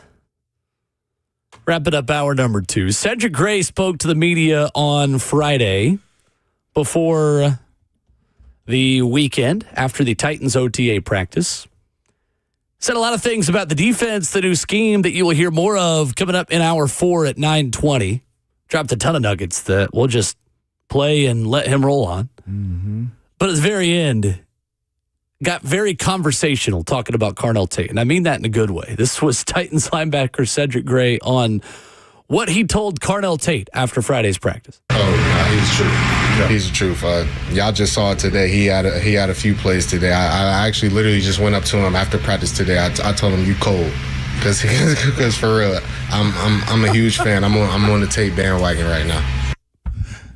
That simple. Okay. Bro, I went up and told him, "You cold." You cold. It's more about the tone of the way he says that, Ramon, because he switched from "I'm doing a press conference" to "It's you and me hanging out, and I'm going to tell you exactly what I really think about Carnell Tate." Yeah. There was no fluff to that answer whatsoever. None, man. That was as real as a teammate can be about a rookie. And at that point, all of us be like, "Hey, don't give him that much praise, man. Don't do that. That's way too much for a rookie. You got to earn a little bit more." Cedric is kind of a vet at this point, too. He is. No, he is 100%. I'm not pushing back on him. I like the transparency, though.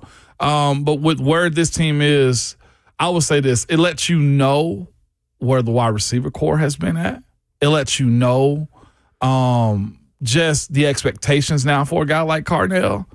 If it's one player, and I think Cedric Gray is in a position where he's probably one of your young leaders on this team, and especially on the defensive side of things, too, with how his play on the field was last year. For him to walk up to a young guy like Carnell Tate and pretty much say, hey, you cold, and give him his praises this early, it sounds to me with this, he probably had his doubts about it. He probably wanted a defensive player, too. And to watch him do work, the one-handed catches, the catches down that he had last week as well, we saw him 2 Thursdays ago. It's exciting. And for a guy on this team that needs offensive help to keep them on the sideline, Carnell Tate satisfies that itch for him. That's what I got in that statement right there. We finally got us one. I think the way Cedric Gray speaks about Carnell Tate, bro, speaks volumes that what we've seen at open practices to the media is what's happening behind closed doors in closed practices as well for the Titans' 4th overall pick. That was not a PR answer. No. That was not a good teammate answer. That was an honest, hey, y'all, look out. Look out. Whirl. The expectations are really high for Carnell Tate right now. And that's not just because of where he was picked. That's not just because of the school he played for. It's not just because the Titans turned down the ability to draft the player who many thought was the best overall player in the draft, regardless of position, in Arvell Reese. Right. But also because of what he's done on the football field. Carnell Tate has earned the high expectations and the praise that he is getting right now. And if this continues, you are looking at a player who might finally end the curse of number 1 wide receivers that's been on this franchise for quite some time. I'm knocking on wood for you. You are looking at the kind of player and the kind of talent that we have been searching for generations of Titans football. It's twofold for me. One, yeah, you're 100% correct in that one. The other one, I think it adds more professional pressure to Cam. And I say that in the sense of if Carnell's answering answering these questions right now about his ability to play in the NFL, 4th overall pick, imagine what it does for Cam. If Cam's attitude is what we've seen it be, it makes him want to be better. 100%. Because now if the football's hitting the ground on deep balls to Carnell Tate, it's a Cam Ward problem. Because Carnell Tate is doing his end of the bargain to catch him. Now, if they start hitting him in the hands and more physical DBs and better DBs that he sees this season make plays, that's one thing. We'll have that conversation when it comes to it. But as good as Carnell Tate looks, 100% it puts more pressure on Cam Ward. The other, no, James, we will not slow our roll. We going all in on this one, okay? Watch him. Yeah, watch him. And then tell us to slow our roll. Go tell Cedric to slow his roll. We didn't ask for this. Hawk, you got the audio again? Hawk, do you have the audio from Cedric Gray real quick? I just want our guy in the chat to hear this on the slow your roll part. Who is Carnell Tate? He's the truth. Yeah. He's the truth. Y'all just saw it today. He had a few plays today. I actually literally just went up to him after practice today. I told him, you cold. Because for real, I'm a huge fan. I'm on the Tate bandwagon right now. That ain't me. You didn't say that. Did you even ask for that, Will? I didn't. Bro, you cold. I just want you to know, and I like watching you. I, as your teammate, am a fan of you right now. And he is cold. You're cold. Yeah. And it's okay to say that. My guy in the chat, James, Jimmy. I'm going to call you Jimmy now, okay? Jimmy. It's okay to enjoy nice things. Himothy. I'll even call you that, Jim, if you call in for us, okay? It's okay to enjoy nice things. This is why you went out and got him. This is why you trust Mike Borgonzi. This is why you wanted Brian Dable for these reasons right here. I'm with you. It is spring. It's early. But if one of my teammates come out and say to me, man, that boy cold. You cold. Ha! That's the drop. I think that answer speaks volumes about how impressed Carnell Tate's teammates are It's a defensive by player. the way that he has started the offseason. This ain't Dable saying this or Cam. It's the guy that's defending him. That was a genuine That's a good point. answer. You speaks volumes when a defensive player who guards, he doesn't really cover him, but has to see You him. see him make plays. Exactly. How common is it for defensive veterans to compliment offensive rookies and vice versa? Like, how many times were you as a veteran for the Pittsburgh Steelers complimenting a defensive player that you were having to go up against like that? Because I know the way you're wired, the way a lot of veterans are wired is like, I'm not giving him that. I bring him up often. The one guy that did it for me is possibly two. TJ was slow to roll with me. TJ Watt. Yeah. The one that jumped out on the scene, ironically, is a friggin' Ohio State player himself, and you heard me speak about him at a high blip. Ron Shazier. He was this cold. Ron Shazier. And you knew that quickly. I knew it. Yeah. This fool was running pretty much a 4-3. He beat wide receivers and like all of this translated over. You know what I said? Me being petty. We'll see what he do in training camp. And then he came downhill and popped the heck out of me, okay? Like, it's okay to acknowledge when a guy got it. 615-737-1045 is our number. Austin Price coming up in just under a half hour will give us the latest on Chaz Coleman in Tennessee and the baseball transfer portal, which is open for business. But when we come back, do you like the Myles Garrett trade from the Browns' perspective? And in hindsight, could the Titans have done this with Jeffrey Simmons? We'll talk about that coming up next.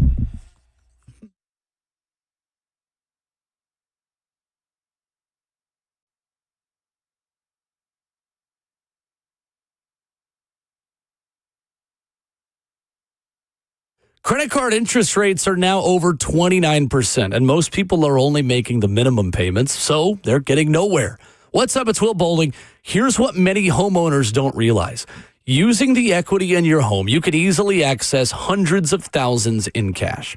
With Loan Pronto's Rapid Equity Loan, you can pay off your credit cards, your existing HELOC, your car loans, or get money for that home improvement project. One client just got $100,000 approved and saved over $1,500 a month. And here's the best part.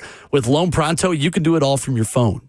With zero out of pocket, no hard credit pull up front, no appraisal, no long drawn out bank process, and no touching your first mortgage. Rates are at near 3-year lows, so act now. Go to loanpronto.com, see how much you can get in about 60 seconds. That's Loan Pronto with 2,800 5-star Google reviews. Call 615-499-5780 or visit loanpronto.com. Call them at 615-499-5780. Online at loanpronto.com. Equal housing lender, NMLS 1661781, NMLSconsumeraccess.org.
8:01. Good morning, live from the Circus Sports at the Mid-Kentucky Downs studio. I'm Justin Hawkins. A flurry of moves in the NFL yesterday, starting with a blockbuster trade as the Browns traded two-time Defensive Player of the Year Myles Garrett to the Rams in exchange for Pro Bowl edge rusher Jared Verse, a 2027 first-round pick, a 2028 second-round pick, as well as a 2029 third-round pick. Myles Garrett set the NFL sack record last season with 23 sacks. And then an expected trade went down yesterday as the Eagles traded star wide receiver A.J. Brown to the Patriots for a 2028 first-round pick, as well as a 2027 fifth-round pick to Philadelphia. And A.J. Brown reunites with former head coach Mike Vrabel. Then the New York Giants signed a trio of wide receivers yesterday, including Juju Smith-Schuster, Braxton Berrios, and the return of Odell Beckham Jr., who was the Giants' first-round draft pick back in 2014. And in the Women's College World Series, the Lady Vols were eliminated yesterday after two losses to Texas in the semifinals. Texas moves on to play Texas Tech for the best-of-3 championship series, which gets started on Wednesday. And coming up tonight, the Stanley Cup final begins between the Carolina Hurricanes and the Vegas Golden Knights. The Hurricanes are the odds-on favorite to win the Cup at -155 and also the favorite to win tonight. Puck drop is at 7 o'clock on ABC in Raleigh, North Carolina. For all your foundation repair and waterproofing needs, visit USSTN.com. Breaking news at once on your home for the Titans and Vols. This is 104.5 The Zone.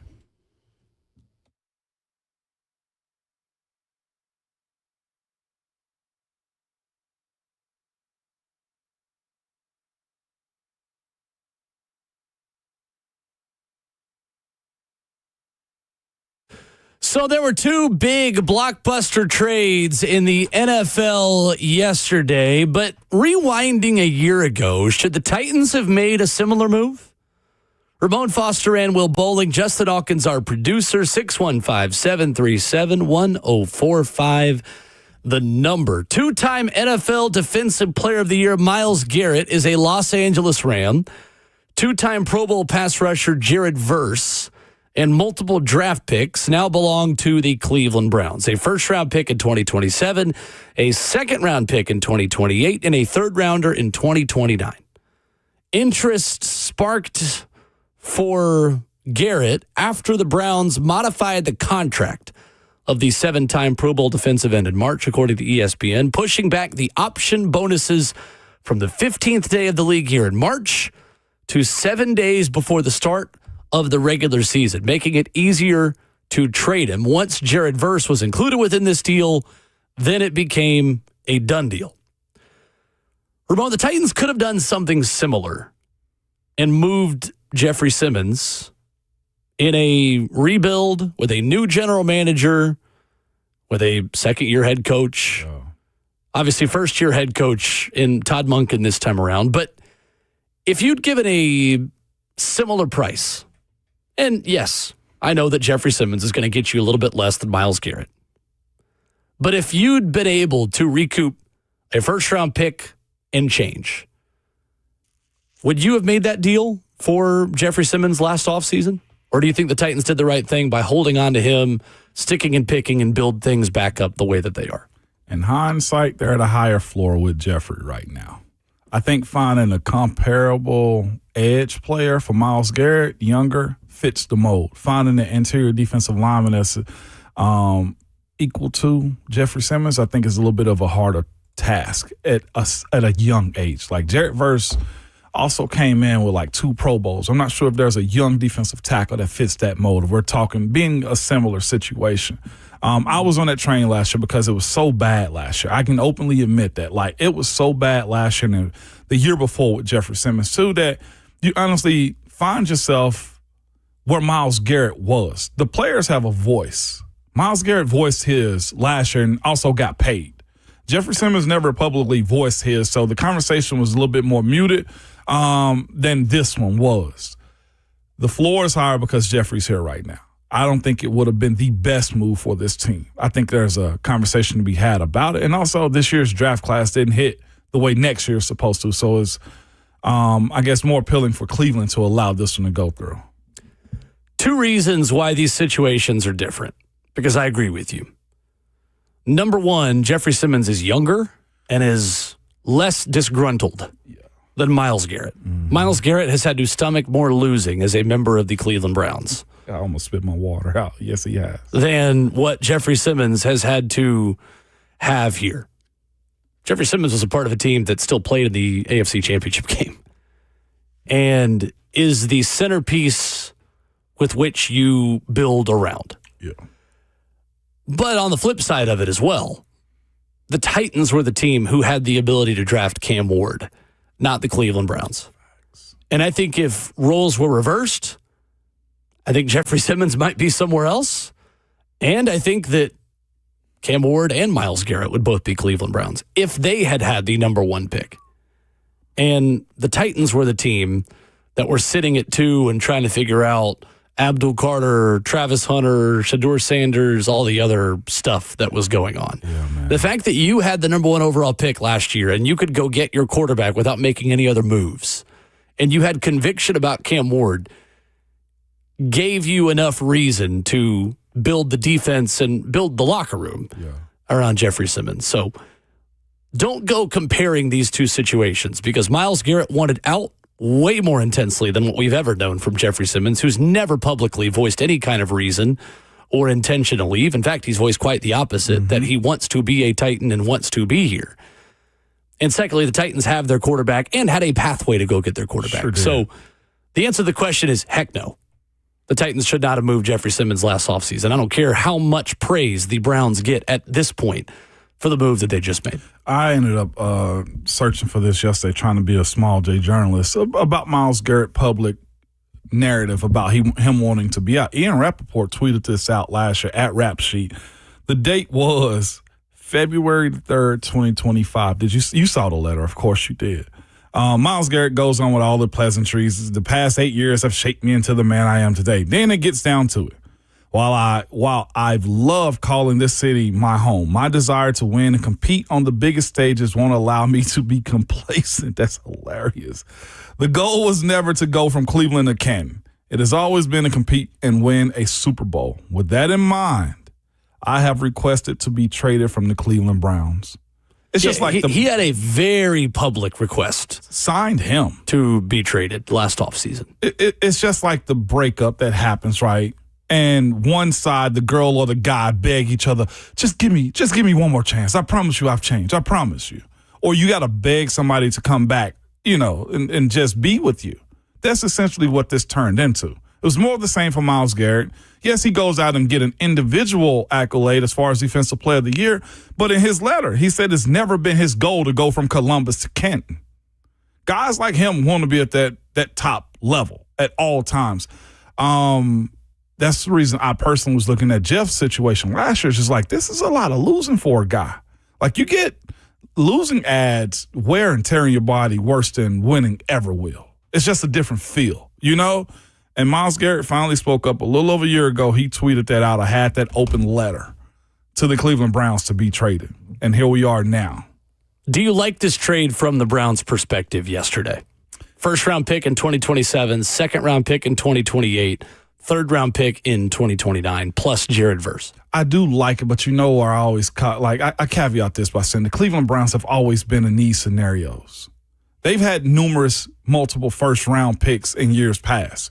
They just had, was it Myles Garrett and was it Baker Mayfield in the same draft, or was it Myles Garrett and no, because they were both number one. They were both number ones overall. But they've been in this scenario before with Johnny Manziel. Who did they pick first before Johnny Manziel? They had two first-round draft picks that year. I'm pulling it up. Like as you do that, I'm filibustering here. No, you're good. They've lived this life before.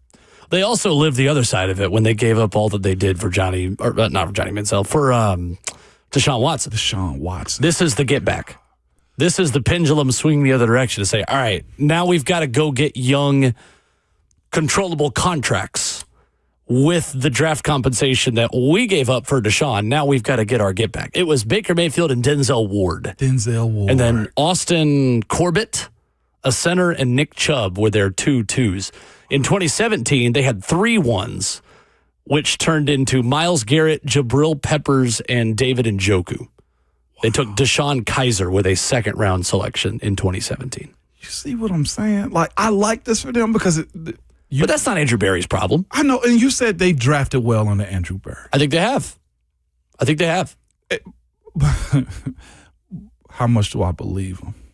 So here's my thing. If Andrew Berry is allowed to make these future picks, right, I think it's a good move. Yeah. how patient are the Haslams? How patient is ownership? Because you have just weakened your team's ability to win under a first-year head coach who's going to have to make mistakes and mess up and learn on the job. A young general manager who I think has drafted really well the last 2 years. Yeah.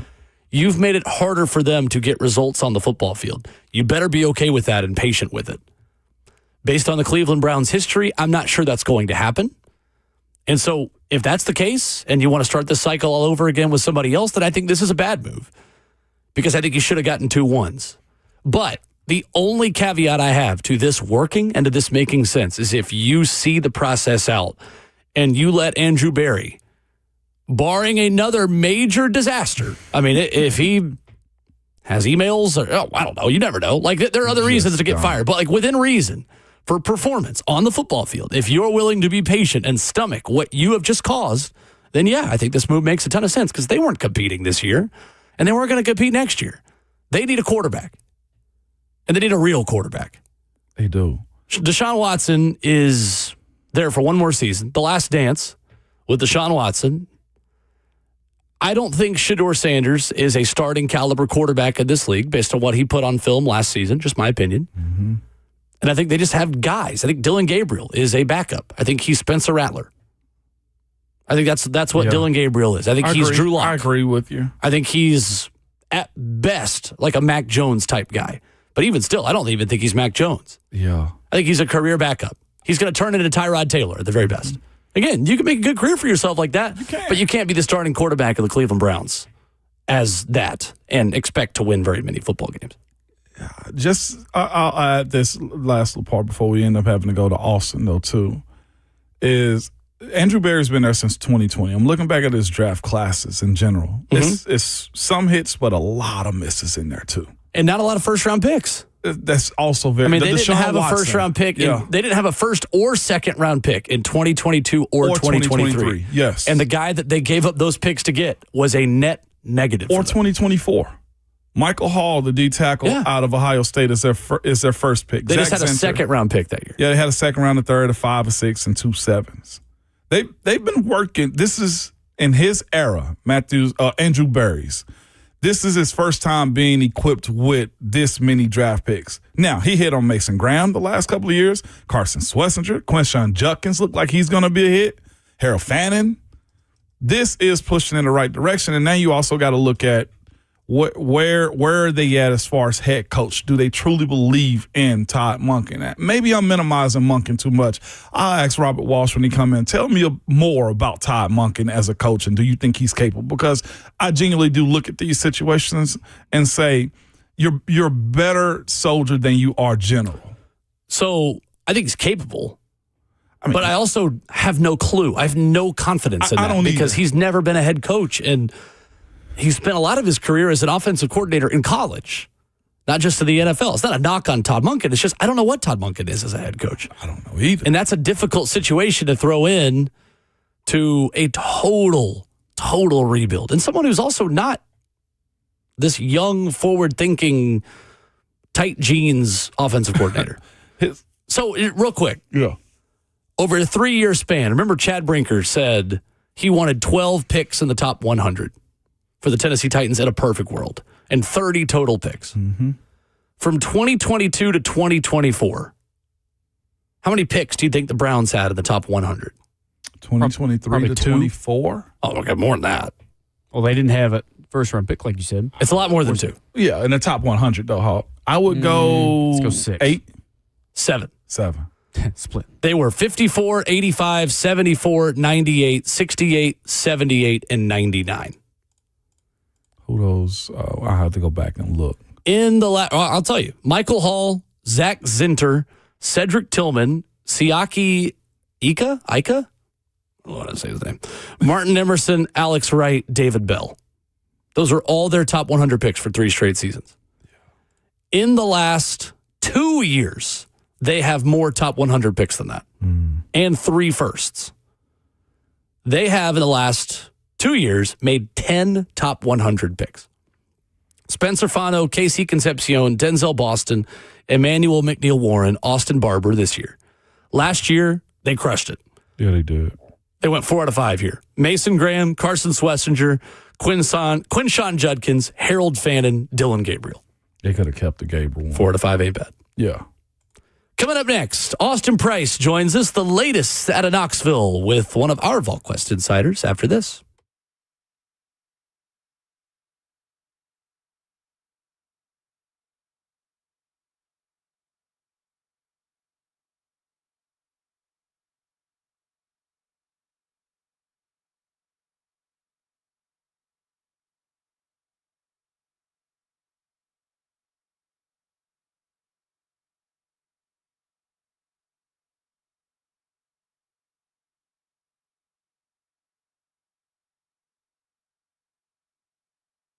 Moving in Middle Tennessee is a big challenge. And as everyone wants to move here, you need someone who knows the area, knows the neighborhood.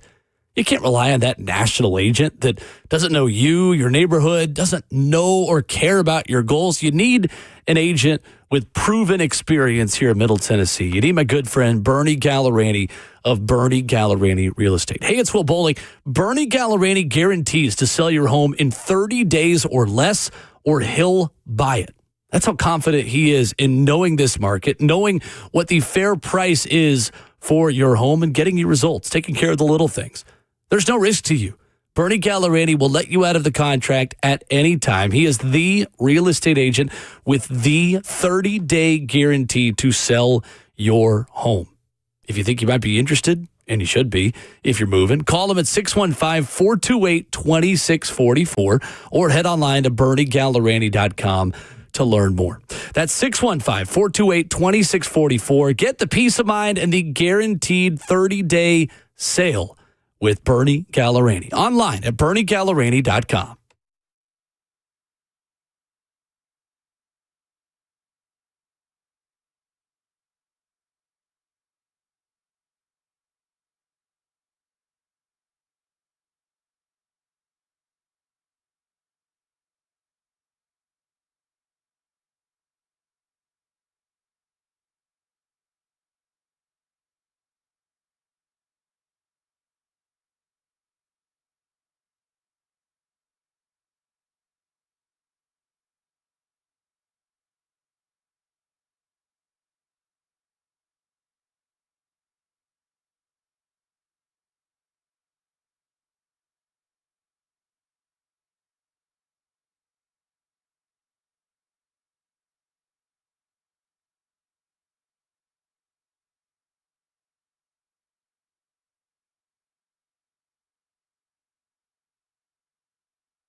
It's Austin's music on Ramon and Will as Tuesday's program rolls on.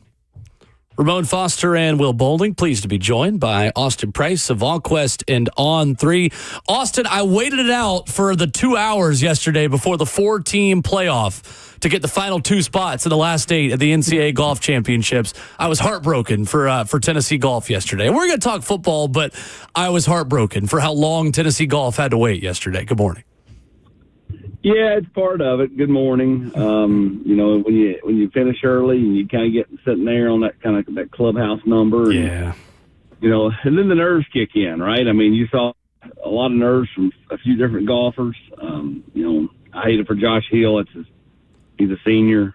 You could just tell he was crushed. Yeah. When he topped that ball into the high grass and had to take a penalty stroke and made the double bogey. Tennessee misses out by one shot of extending the playoff. Right. It's a blow. But listen, furthest they've went since 1981. Continue to trend in the right direction. And listen, based off pure talent, next year's team, from a ranking standpoint, is better than this year's team. This year's team wasn't necessarily supposed to get this far, and they were able to find a way, and then just kind of keep doing it. This now 3 straight years they've been there, so if they can get there a 4th, you're going to have a lot of experience coming back to have played. I think it'll be the first. Bruce Murphy could be Tennessee's first player to ever go to the national championship 4 straight years. Wow! If they make it there a year from now. Nice. Well, I've seen that shot many times, an iron topped into the penalty area on a par 4, unfortunately. And that was a sad moment yesterday.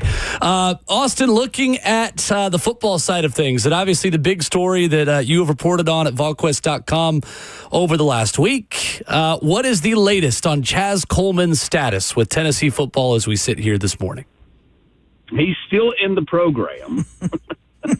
But I know what Doug had on the show over the weekend. He's still in the program, but at the end of the day, this thing's headed to where Doug had it at, which is not even the chances of him being on this football team this fall are very, very small, and it's trending towards it's a matter of if or a matter of when, not if, and so we'll see again.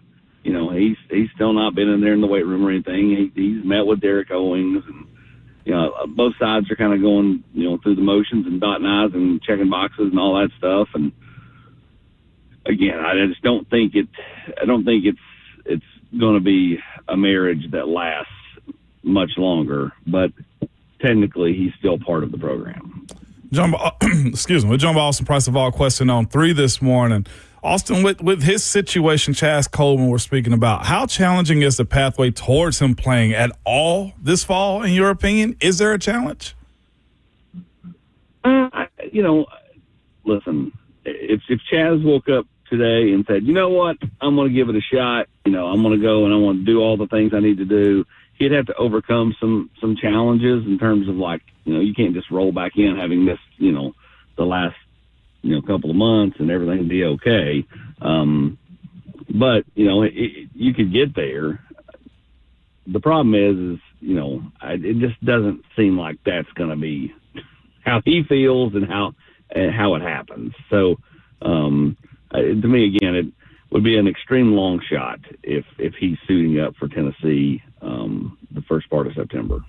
I know I used to hear people say, we've gotten away from the old school, Ramon, of how you were recruited and what the game meant to you. I just didn't think, Austin, we'd go this far away.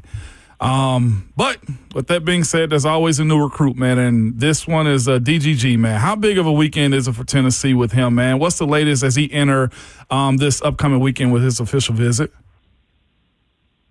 The latest is Ohio State feels good coming off of their official visit this past weekend. You expected they would. Why would they not? I mean, it's hard to have a bad time on an official visit. And I would suspect Tennessee will feel good coming out of this weekend. And, I mean, heck, Ole Miss may even – I don't think he'll end up taking the Georgia trip. I don't think they'll bring him in. They already have the Keenan Spell kid committed. There's no point to – I think that's that's all just window dressing. Really, I think the Ole Miss is window dressing as well. I mean, it's been 2 teams. It's always been 2 teams. It's never been anybody but 2 teams. And, listen, Tennessee feels good about where they're at entering the weekend. Ohio State feels good about where they're at exiting the weekend. And it still boils down to, all the rev share, NIL package, all that stuff, all those talks.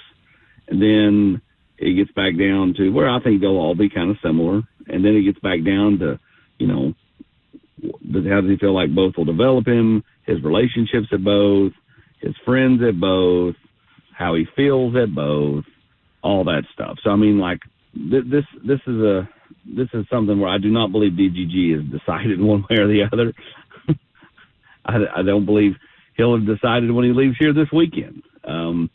He may, have a feeling or whatever, but I think that he's going to take the next several weeks and work towards, trying to figure out what he wants to do. So, again, Tennessee feels good entering the weekend. A lot of eyeballs on this weekend at Tennessee for DGG mostly, but there are a few other kids that'll be in as well that Tennessee needs to perform well with. Austin Price of Allquest stood on 3, our guest this morning here on Ramon and Will. Austin, Oak Ridge tight end Malik Howard, a prospect we've been following the recruitment on closely. I know there was a prediction on 3 for him to land at Tennessee. How close do you think he is to a decision as Tennessee continues to push there? I think he's very close. And Tennessee has been trending there for a while. It's Tennessee or Notre Dame now for him. The question is, does he even make it to Notre Dame? Does he take the Notre Dame trip? That's the only thing that could upset Tennessee in this recruitment. So, again, I think he's getting very close. Could happen as early as this weekend. Could have happened as late as, I guess, 10, 11 days from now. I mean, shortly after the Notre Dame visit, if he elects to take that visit. So, I think the rubber's meeting the road here pretty fast for Malik Howard. Austin, at this point, coming out of this past weekend and the big barbecue weekend, and I love how we always have names for all of these things now at all schools around the country. What was the biggest positive you think came out of last weekend for Tennessee and Josh Heupel on the recruiting front? Tennessee's in on several big-time receivers in the 28 and 29 class. Obviously, Maddox Porter there at BGA being maybe the top. Pierce Washington out of West Tennessee being another one that Tennessee's in on big time. Zion Robinson out of the state of Georgia. The Curry kid at BGA as well. You go right down the list. They're in on a lot of receivers that are really good players. And then Caden Crisp, the quarterback for the 28 class. That feels like Tennessee. It feels like Tennessee's guy. It feels like Tennessee's got a ton of momentum with him as he exited camp on Sunday. He was in town Saturday for the Big Orange Barbecue and then camp on Sunday. So it feels like Tennessee's got a ton of momentum there. Wouldn't be surprised if he does something over the next few weeks. Austin, transition over to baseball a little bit as that season came to an end, man. Do you expect UT to be one of the top spinners in the baseball transfer portal with how the season ended? Yeah, will they be the top spender? I mean, who knows? Because I don't know who's spending what on what, but nobody does. But I do think that Josh Elander will be giving the resources to go out and build his own team. At the end of the day, like that team that just finished up was Tony Vitello's team. Mm. He built it. He constructed it. Obviously, Elander and Frank Anderson were a part of it, but the ultimate decision maker there was Tony Vitello. And so this is going to be a chance for Josh Elander to go out and construct this team the way he sees fit. And, I think Danny White and Tennessee will give him the resources to do so. Now, again, are they going to be the top spender? I don't know one way or the other. But I do think that they will be given ample resources to build a really, really good baseball team. I don't think it will be one of those things where Tennessee goes cheap on Josh Elander now that he's the coach. No doubt. Is there any update on the retention battles or the negotiation of some of the top young guys that they have, like Cam Appenzeller or Trent Grindlinger as well? Yeah, both of those guys, in my opinion, will be back. Both of those, Tennessee's been working on the retention stuff. I I expect both of those players to be back at Tennessee. Expect Blaine Brown to be back at Tennessee. And then I think they're working through some more retention stuff over the next day or two as they try to figure out what they do or don't need out of the portal.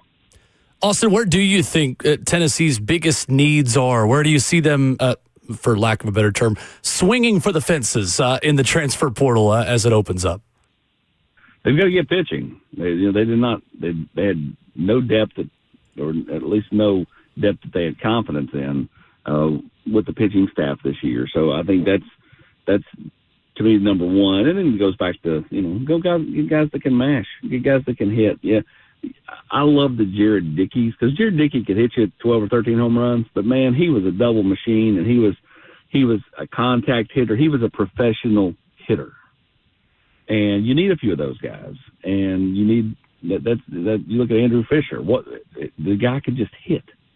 Yeah, I mean, he was a double machine too. Like everybody loves the home run, but just get hits.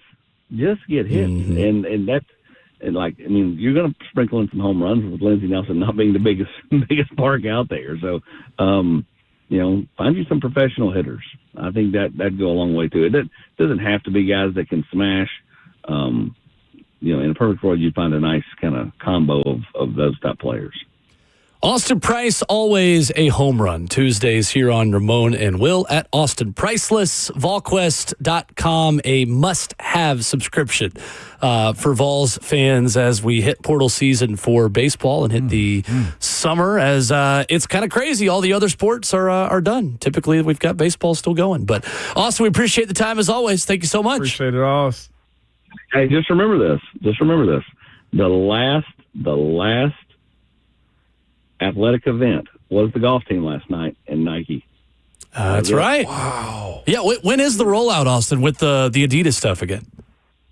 It'll be July 1. Okay. You might have to see a few things sprinkle out there, but as far as like the big unveil, it'll be July 1. Do we have odds on which Academy or Dick's Sporting Goods is the first one to have the leaks come out of like somebody's boxes in the back of a store that some employee puts on social media? Like, is there a store that's the leader in the clubhouse there? I do. I wasn't looking for a real answer, but I would have done it if I was working one of those summer jobs last time one of these switches happened. But anyway, those are always fun days. Austin, it's because you're young, buddy. It's because you're young. I know. Thank you, Austin. Appreciate you, Austin. Yeah, thanks. All right, Austin Price with us here this morning. Adidas coming up in a month. You know what? Shame on the teams. I'm not being serious when I say this. Nobody get mad at me. Shame on anyone trying to take so much from my bank account at one time. The Titans have new gear, and Tennessee has a new apparel provider. They do. Y'all are trying to make me never financially recover from this. You work hard, but they work harder to take. That's just how it goes. Every day I refresh the Fanatics and the NFL shop and they got this and the new light blue. So who's the problem? Is this becoming a problem? Yeah, it's most definitely no, a problem. it's so the initial gear push is done, but then I'm like, dang it. Well, now Tennessee's going to have all this new Adidas stuff. But you know what has never changed is the fact that Volunteer Traditions are our guys anyway. That's our guys. And my people, I need to go see them. I told you I was supposed to be getting something from my mother-in-law up at the store in Galveston. They bat 1,000 on all their new drops and getting me to click on their website and peruse. Ashley sent me some about 2 weeks ago, too. Shout out to him. Yeah, shout out to my guy, man. No doubt about it. Well, what we need to do is get some of the Titan blue that they have. We do. Some of the light blue and red for the road this season. I did get that. Oh, okay, cool, perfect. Shout out to Mason, man. The GOAT. We love Traditions, man. Sure did. I forgot to post it, man. But shout out to Mason and Volunteer Tradition. I love it. They are the absolute best. Absolute best. They're my people. Sad day for Tennessee softball yesterday. 0-2 against Texas as they bow out of the semifinals. Maybe on the bright side, Alabama had the same exact thing happen to Texas Tech. So it'll be Texas versus Texas Tech in the Women's College World Series Championship. Congrats to Carlin Pickens on just a truly magnificent Tennessee career, which came to an end yesterday. Sad to see it come to an end like that. John Sartori on TV in Knoxville for WVLT tweeted all her stats.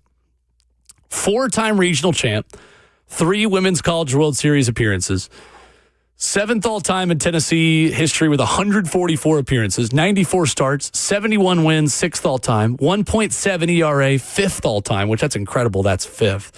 13 saves, 2nd all-time, 824 strikeouts. Wow. 3rd most all-time. She is a Lady Vol legend. She just cooks. She couldn't hit. Yeah. They scored 1 run between the 2 games yesterday, and unfortunately that's been the challenge for Tennessee when getting to that stage is can they score enough runs to back up their phenomenal pitching? Because Karen Weekly and Megan Rhodes-Smith in Tennessee will always have A++ pitching. And was like you mentioned the hitting, like it's so hard to really piece together a championship roster. It just is. In college, I think it's harder than the professional ranks where you see a super loaded team. Like we knew Miami was going to win it when LeBron went down there. Like we have a real good idea that Wemby should do well in future years in the NBA as well. But like in the college world, piecing together a roster in all sports is so tough. And I think it's because there's so many bodies. And the other part, though, too, is everybody in every fan base, all 100 plus of college teams, believe their teams are the best ones out there. Like there's a good portion of the world I think Florida's going to win it again in men's basketball. Or you look at UCLA women getting knocked out when I think they were the number 1 overall softball team going into the tournament. Like, and the men, too, baseball getting knocked out. Baseball getting knocked out. Like, it's tough. Number 1 seed was Alabama. Number 1 seed, yep. Mm-hmm. But like the record setters that UCLA had on their team as far as home runs and hitting, and it's so much harder in college, in my opinion. It's just a hard tournament. I mean, these 2 sports, you're kind of playing the lottery. And not to say that maybe Tennessee could do more to bolster their lineup. The good news is that every single member of their batting order is set to return next season for Tennessee Lady Vol softball, and 2 out of 3 of their pitching staff. They really kind of just lose Carlin Bickler. Okay. I mean, Carlin's also the one that knocks, she is fantastic, but Sage Marjetko had almost a 1.0 ERA this year. She did. And Erin Newer is kind of next up as the next huge thing for Tennessee and softball. UT softball, I think, is a destination place for pitchers. No question. No doubt about it. Megan Rhodes-Smith, shout out to her. It is, and she...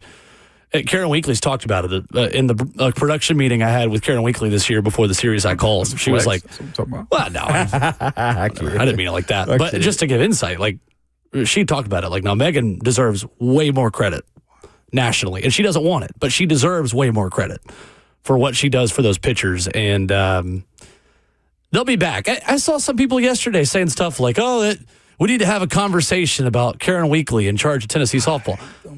Look at it this way. They made the Final Four 2 straight years. They've made the Final Four and lost to Texas 2 straight years.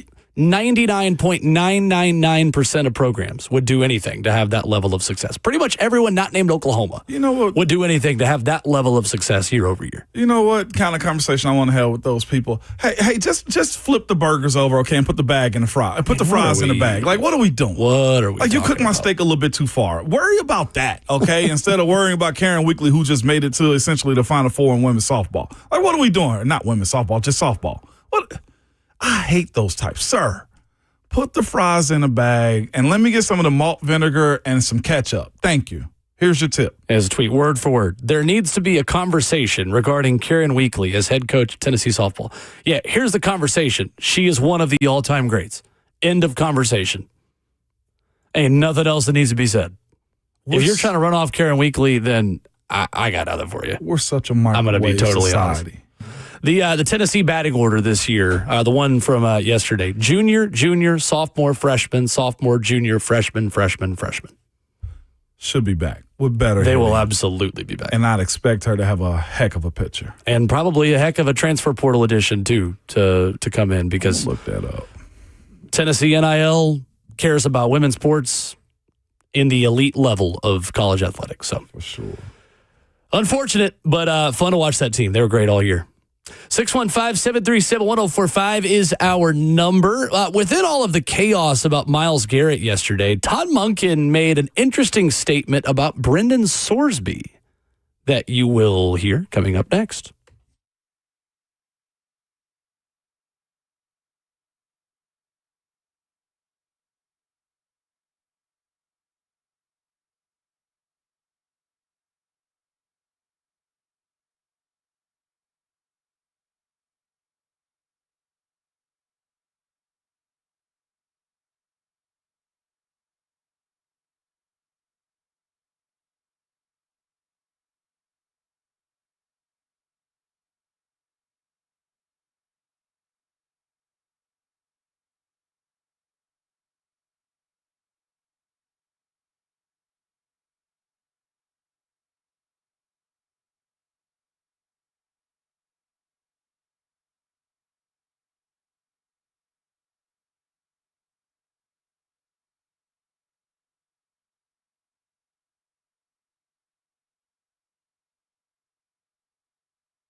So the Browns made major headlines yesterday, of course, with the trade of Myles Garrett. They also made a sub-headline in talking about Texas Tech quarterback Brendan Sorsby. That flew a little bit under the radar. Ramon Will, 104.5 The Zone, wrap it up hour number 3. I think this would have been a bigger story had they not made one of the biggest trades for a defensive player in NFL history yesterday. Yeah. And rightfully so. But Todd Monken told reporters on Monday that he hasn't been kept in the loop on how the Browns personnel staff led by GM Andrew Berry is evaluating Texas Tech quarterback Brendan Sorsby, who I think everyone believes is headed into the NFL supplemental draft. He said, "That's not even come across my desk. I don't think we're in a position to want to go down that road. That's my option, not Andrew's," speaking about the general managers. He says, "I like the quarterbacks that we have. I think that's a slippery slope when you go down that path, irrespective of talent, in terms of the situation he's put himself in. We all know what that is.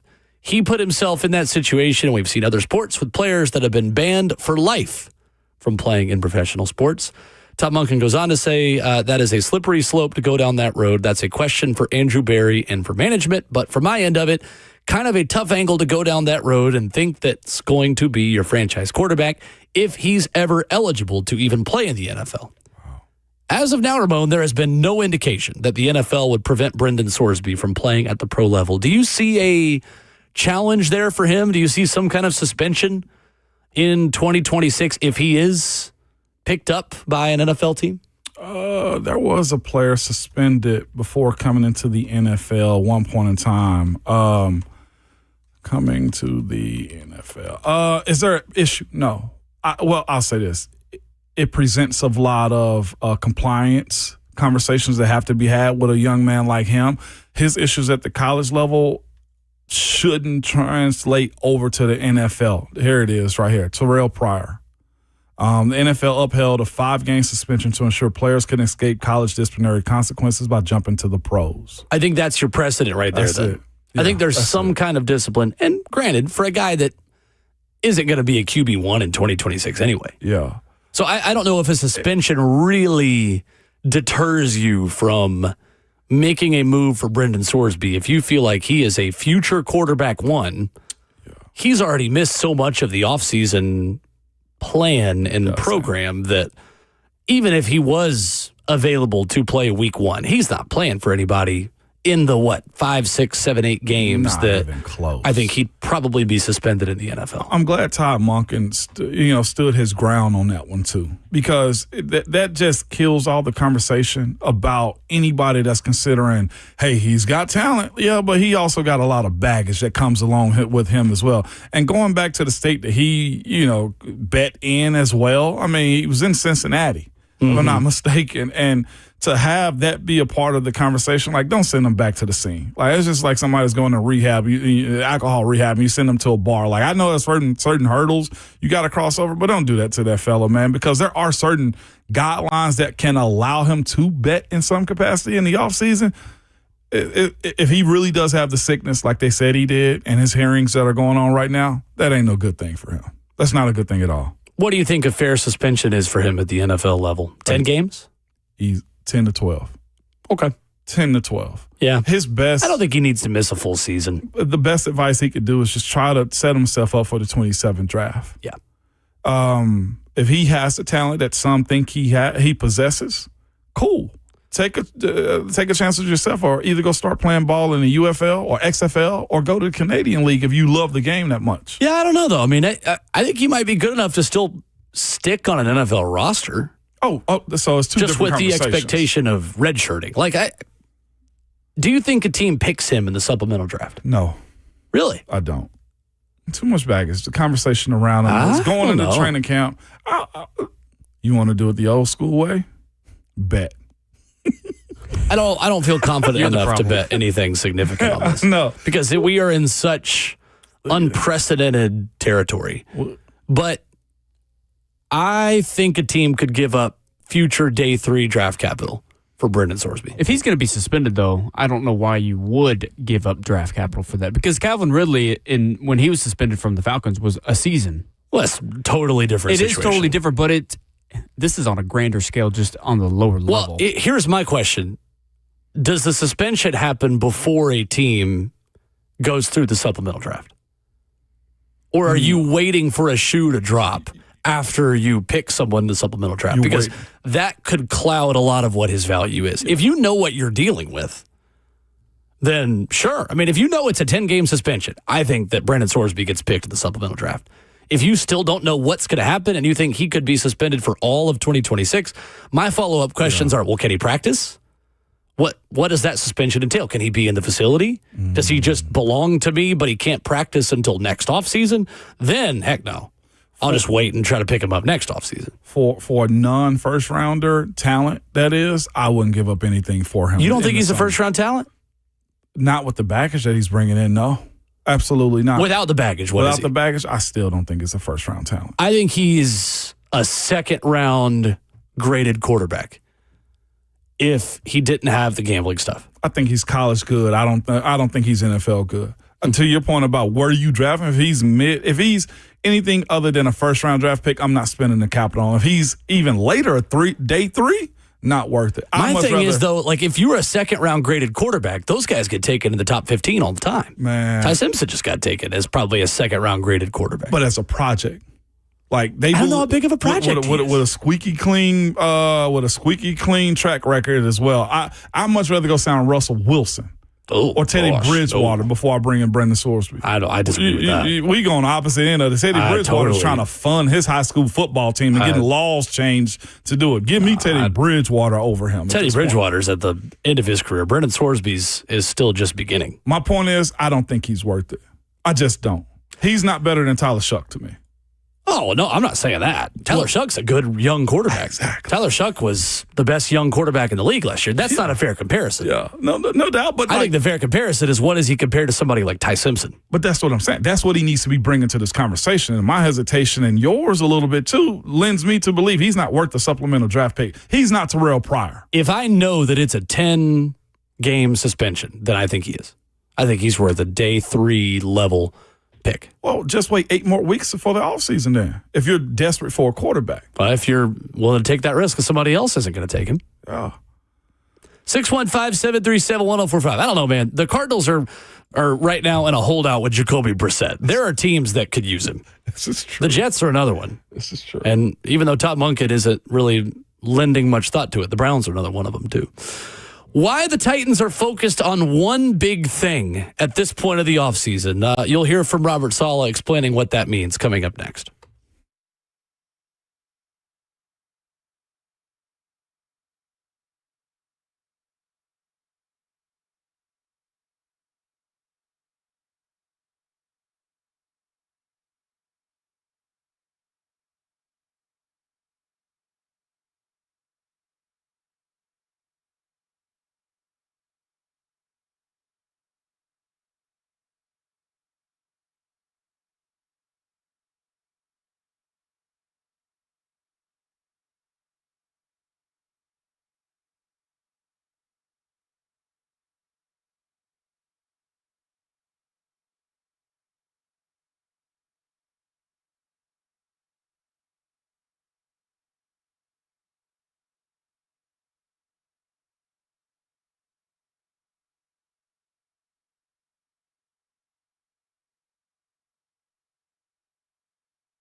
9:04. Good morning, live from the Circus Sports at the Mid-Kentucky Downs studio. I'm Justin Hawkins. A flurry of NFL moves yesterday, starting with a blockbuster trade as the Browns traded two-time Defensive Player of the Year Myles Garrett to the Rams in exchange for Pro Bowl edge rusher Jared Verse, a 2027 first-round pick, a 2028 second-round pick, as well as a 2029 third-round draft pick. And then the Eagles, they traded star wide receiver A.J. Brown to the New England Patriots for a 2028 first-round draft pick, as well as a 2027 fifth-round pick that will go to Philadelphia.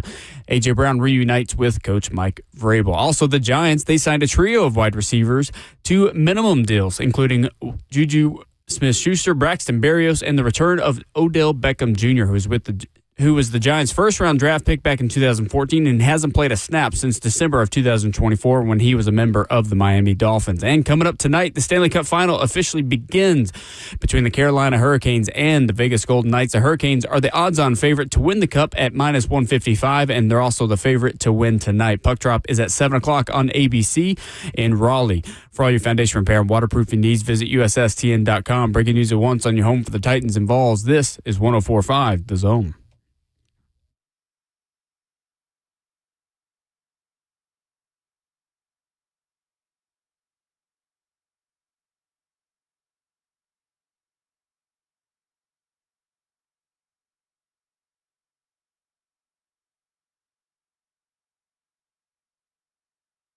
Fourth and final hour, ready to go on your Tuesday commute, whether you're commuting on one of the crowded interstates that should be a little less crowded by now, or commuting from the kitchen to the home office.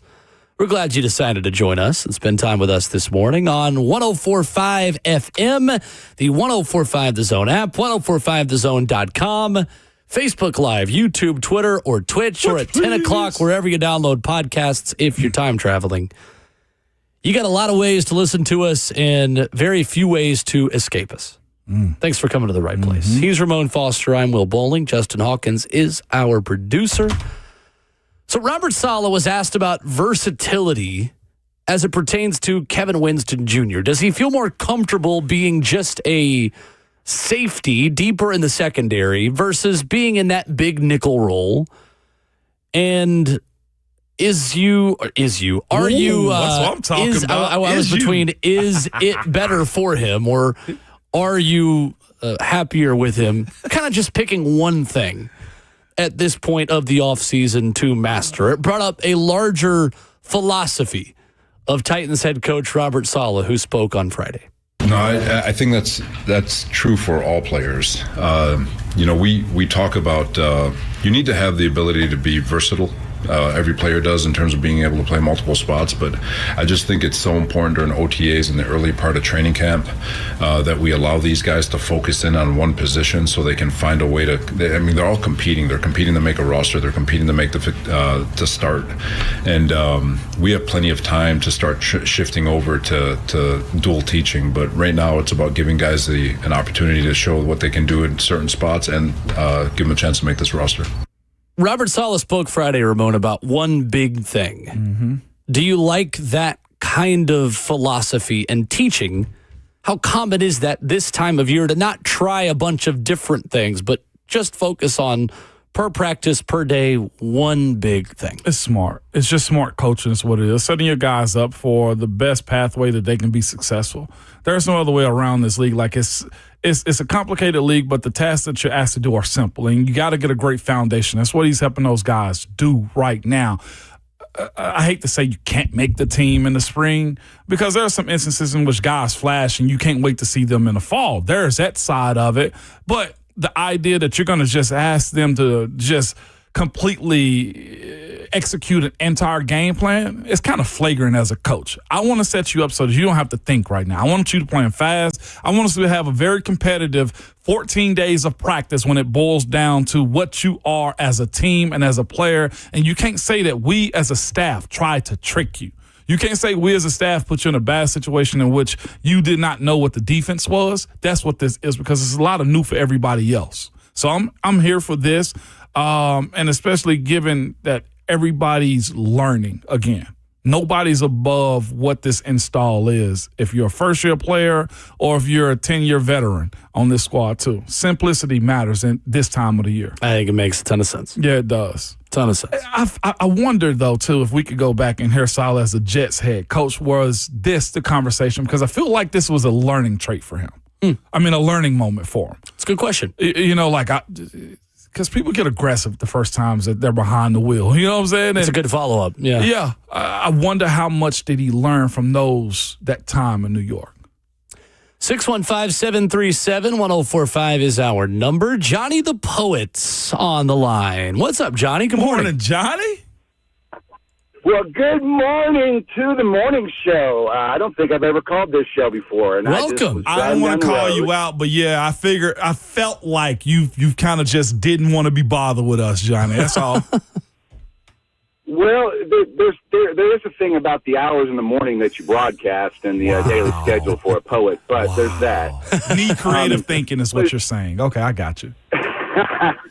Listen, guys, nothing big here. I woke up this morning and I find myself incredibly optimistic about this Titans team. I hope I'm not too optimistic, but I mean, Cam Ward's work ethic is top of the line. And, you take the leadership of Simmons. And now I hate to say it, but this Tate, I mean, he's got the Michael Irvin type potential. And I hope I'm not, drinking the potion, but I mean, tighten up, go Titans, and I just think it's going to be a great year and positive for this city. I'm just excited about it, and I just wanted to throw that out there. But also, I had an agenda. Okay. The booth had some changes. The booth has some changes this year, and I just wanted to go out and say, Ramon, I personally think you are going to be fantastic. I'm truly excited for you, and I just wanted to go on record saying congratulations. You're going to be great, and I support you 1,000%, amigo. Man, I appreciate that, Johnny. More than you know, man. I just had to talk with some of my close circles. Like, you know what? We're going to lock all the way in on this thing, man. If you like it, we're going to like it even more by the end of the year, Johnny. Thank you, good brother, man. And I hope you, have a sip of coffee or whatever your potion is this morning. Get your thinking cap going, and your pen just flows as best as you need it to, Johnny. I will. If the 3HL is amenable, I may call into the morning a couple times. I just Please do. I got to be loyal to Slay. No, Johnny. See, here we go. See, Johnny, if you were ours and you called into their show, Savage would be just talking so much trash about it. Like, yeah, Savage, we're taking your guy. So I want to feel like I can talk bad to him this evening and say, hey, guess who called in? 3HL, you're on notice. Ooh. Johnny's coming home. Johnny's coming home is what I want to tell them. Wow, that sounds like a little bartering contract negotiation. So, I like that, guys. I'm on board. Johnny, that's all I'm saying. Johnny, we love you and thank you for calling. Great to hear from you, Johnny. Appreciate you, man. Thanks, guys. All right, Johnny the Poet. Take that, 3HL. You cold. Yeah, we cold. Appreciate you, Hawk.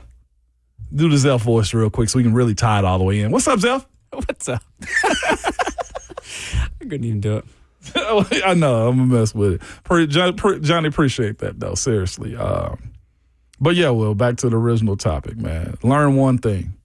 As confusing and as much anxieties into trying to earn a job, it's a smart approach by Robert Saleh and his entire crew. Keep it simple, KISS.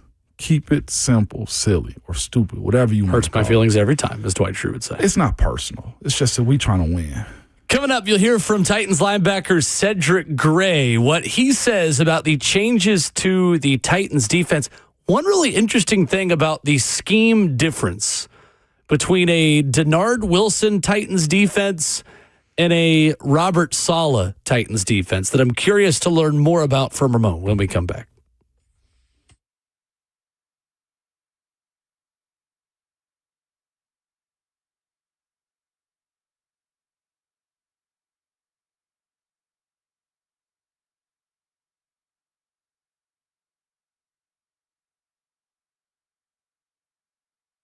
It's Ramon and Will here for Window Nation. Good people, if your air conditioner never seems to turn off, worn out windows could be the culprit, okay? If you got broken seals and old frames, let your cool air escape. When with summer just getting started too, it's only going to get hotter. Y'all know this region better than anybody right now. I'm here to tell you, and we're going to let you know the solution for it. You can act now before your energy bills skyrocket, Will. Absolutely right, Ramon. Window Nation's buy 4 windows, get 4 free sale is going on now. That cool air in your home that your AC unit's working so hard to pump out, you want to keep it there. And if you got those old drafty windows, you're letting that cool air go and you're throwing money out the window in the process. So replace those windows with Window Nation's buy 4 windows, get 4 free sale going on now. You can head online to windownation.com to learn more, and hurry because this sale ends soon. Online at windownation.com.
So for all the talk about Titans quarterback Cam Ward and the system change, the new offensive coordinator, all of the new stuff to make him better, what about the Titans defensive quarterback and a new system that is headed up by his head coach? Because, Ramon, I feel like sometimes we need to remind ourselves, and I will say ourselves in this, I'll put myself in this as well, that Robert Saleh is the head coach of the Tennessee Titans, not Brian Daboll.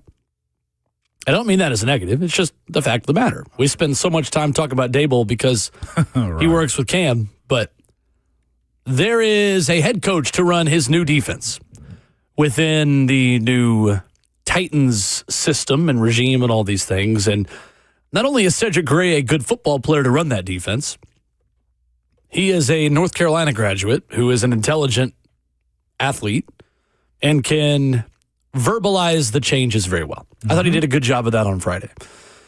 So we're going to run through what Cedric Gray said Friday and go in his own words about the changes to the Titans defense, starting with not just being fast and violent on the football field, but from what Robert Saleh says in everything that the Titans do. You can be fast and violent, without being physical. He actually talked about it the other day in our team meeting. You can be fast and violent in the way that we communicate with each other. We can be fast and violent in the way that we get lined up. We can be fast and violent in, our technique and the way that we, break on the ball. Obviously, we don't have the physical aspect, but pretty much you can be fast and violent in just about everything that you do on the field. It's all about intentional and just trying to get better, and I think that's what we've been doing here. Fast and violent, Ramon, in everything you do in the facility. That is the new Tennessee Titans way. It's just setting a mindset. That's what this slogan is. Fast and violent is. You say it, everybody understands what your motives are, how you're going to go about your business, and hopefully it leads to the execution and style of ball you see on the field, though, too. It is what football is, some of the components of it. You got to have your smarts and stuff like that. But I've seen teams say it numerous times. If you're going to be wrong 100%. You find yourself probably in a right position at the end of the play. That's what this kind of sets itself up to be, man. And specifically for this defense, we spoke about it, was it yesterday?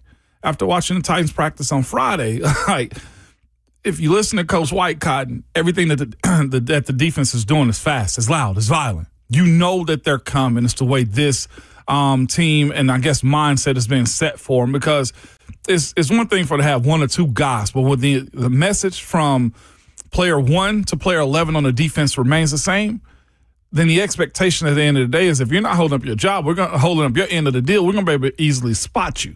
That's what it does. It creates an inner competitiveness to what you are trying to be as a team. Sets a standard. It does. Fast and violent, everything that the Tennessee Titans want to be. You can certainly see it in the way that they even just go through individual drills with the way that the defensive line is getting after it, and the way that Aaron White-Cotton is the loudest coach on the practice field. Carmen Brasillo, a close second. That's what I was going to say. It's not even asking for a lot. Like, it's a privilege. It's the expectation. Thank you. Yeah. It's a privilege to be in these positions, but more so, if you do your job at a high level, like you'll be rewarded for those efforts as well. Right. And that's what this is. And here's a guy like Cedric Gray kind of push that message publicly to the media and for everybody else to hear it. Like, I like the fan component of it, where if you're not being fast and violent, it's going to be easy to point out. Again, with some of the moves that happened this offseason with or this past offseason with guys being traded or removed from the team, you get it now, because there's a certain level that you got to be at to compete in this type of defense. Well, what they're trying to change the standards. Here is Titans linebacker Cedric Gray on his goals as an individual for himself this offseason. Yeah, I mean, I think the biggest thing for me this offseason, I wanted to, put a complete game together. I feel like I've improved, from my rookie year to last year to become a pretty good player. Now I want to become a complete player. I want to be an elite player in this league. So just attacking, really everything. Probably the biggest thing is, the coverage and the footwork and understanding concepts and different things like that. So I've just been trying to grow, overall and just really become a real complete linebacker in this league. 16 games started last season for Cedric Gray in year 2. 164 tackles, 3 quarterback hits, 1 sack, 2 fumbles recovered, 7 TFLs. How close is Cedric Gray, Ramon, to becoming a complete linebacker in this league? I'll put this first. He's aware of himself. The constant need to get better in this league is how you become great. It's how you sustain yourself too. Like his level of complete linebacker to him may just be the mental side, because the physical side I feel like he takes care of. We've seen him be able to close out on tackles. His ability to be Jeffrey Simmons at the second level of his defense, I think, is what he's speaking of. How can I be the motivating factor for my defense when nobody else is stepping up? And it'll be days where guys go missing. His complete game to me is being in a spot that he realizes that he makes himself irreplaceable. That's what he's asking for. How quickly did, I'll speak for myself, speak about Anthony Hill replacing Cody Barton? Well, it's because we know there's a portion of his game that he probably lacks in that a young, athletic Anthony Hill completes. Like, how good can Cody be in dropping in coverage? Can he get more interceptions? Can he cover tight ends or slot wide receivers in a pinch? We already think, at least from a scouting report, that Anthony Hill is capable of those things. Cedric is trying to make himself bulletproof with the idea that he's got a replacement behind him. He's trying to be a mainstay in this game. That, going into his third year, it's just evolving as a pro. Where he feels like it's going to be at, we'll see. I feel like when guys speak like this, they understand what their weaknesses are. James on YouTube asks, is Cedric Gray Rand Carthon's best draft pick? I don't think there's any question. Ain't even close. No, it's not close. It's not close. I think he's... The full list. Peter Skoronski was a good draft pick. Pete is up there, yeah. Will Levis, Tajay Spears, Josh Wiley, Jalen Duncan, Colton Dowell. 2024, J.C. Latham, Tavondre Sweat, Cedric Gray, Jarvis Brownlee, Jaquan Jackson, James Williams, Jalen Harrell. I think it would almost It's close between him and Peter. Cedric, yeah. Peter, I got to go with Peter. Peter's expected to be the best player, obviously, out of that group. But in terms of the value of where you got the guys, I mean, take your pick. I could be talked into either Peter Skoronski or Cedric Gray as the answer to that question. Cedric, Peter, JC, then Jalen Harrell? Are the top four? I wouldn't put JC third. I'd put Jalen Harrell third. Okay, I was thinking that. Okay. JC has the potential to still be the best pick or up there with the best picks, but he got to go. Big year for him. Your point. Yeah, it's a real big year for him. Huge.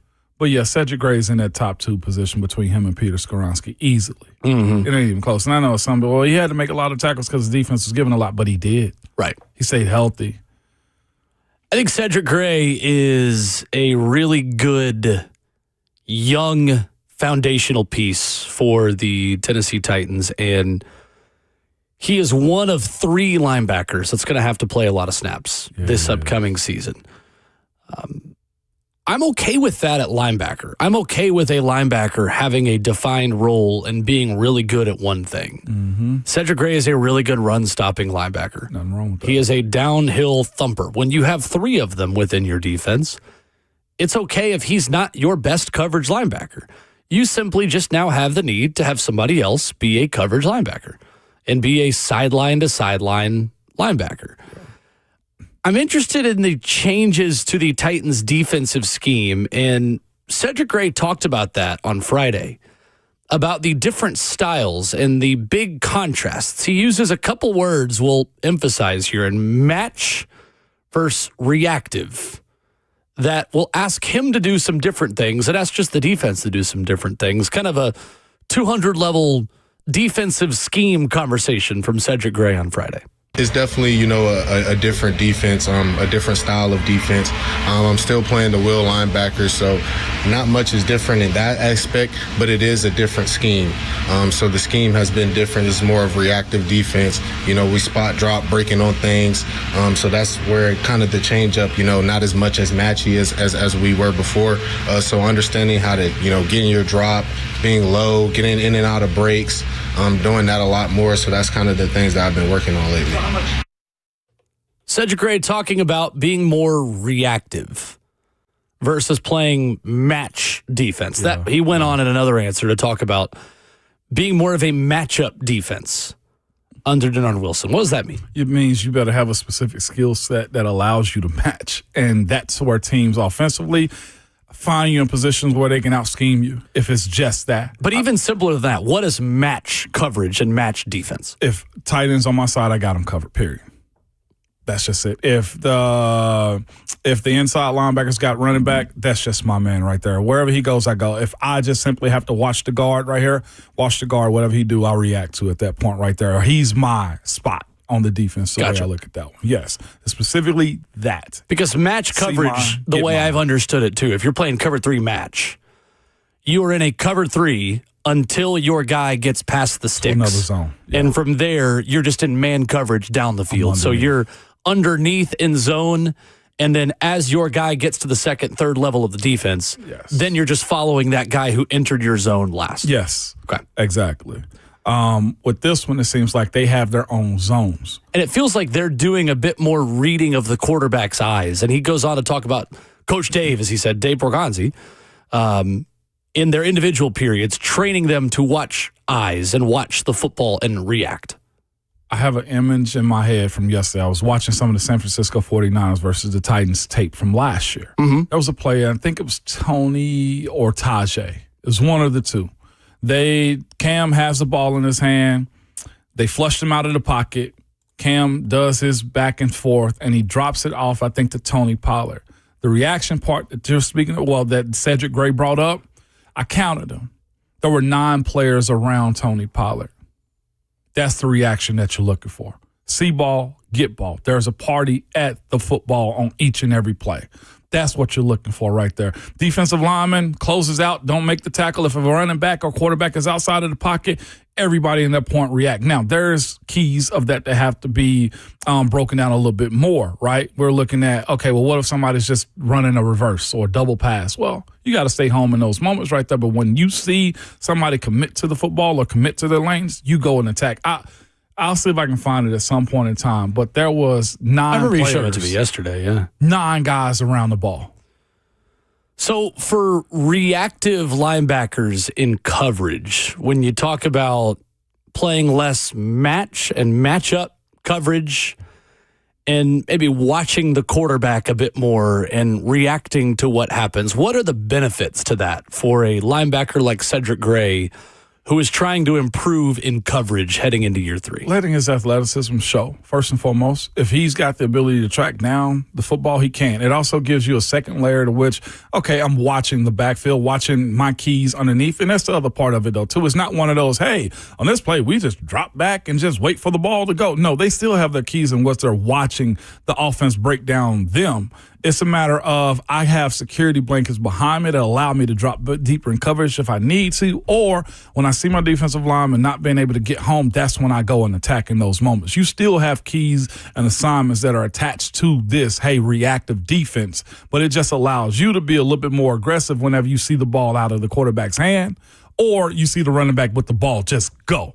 That's where this defense, if these guys, the D-line, take on this technique and aggressive the way we've kind of seen it, that's where you end up with a linebacker potentially in the same gap as a defensive lineman, and there's nothing you can do about it. Coach, they just blitzed us right there. They beat us. Mm-hmm. And that's not even a blitz. It is a downhill reaction to running back got the ball, go get them. Right.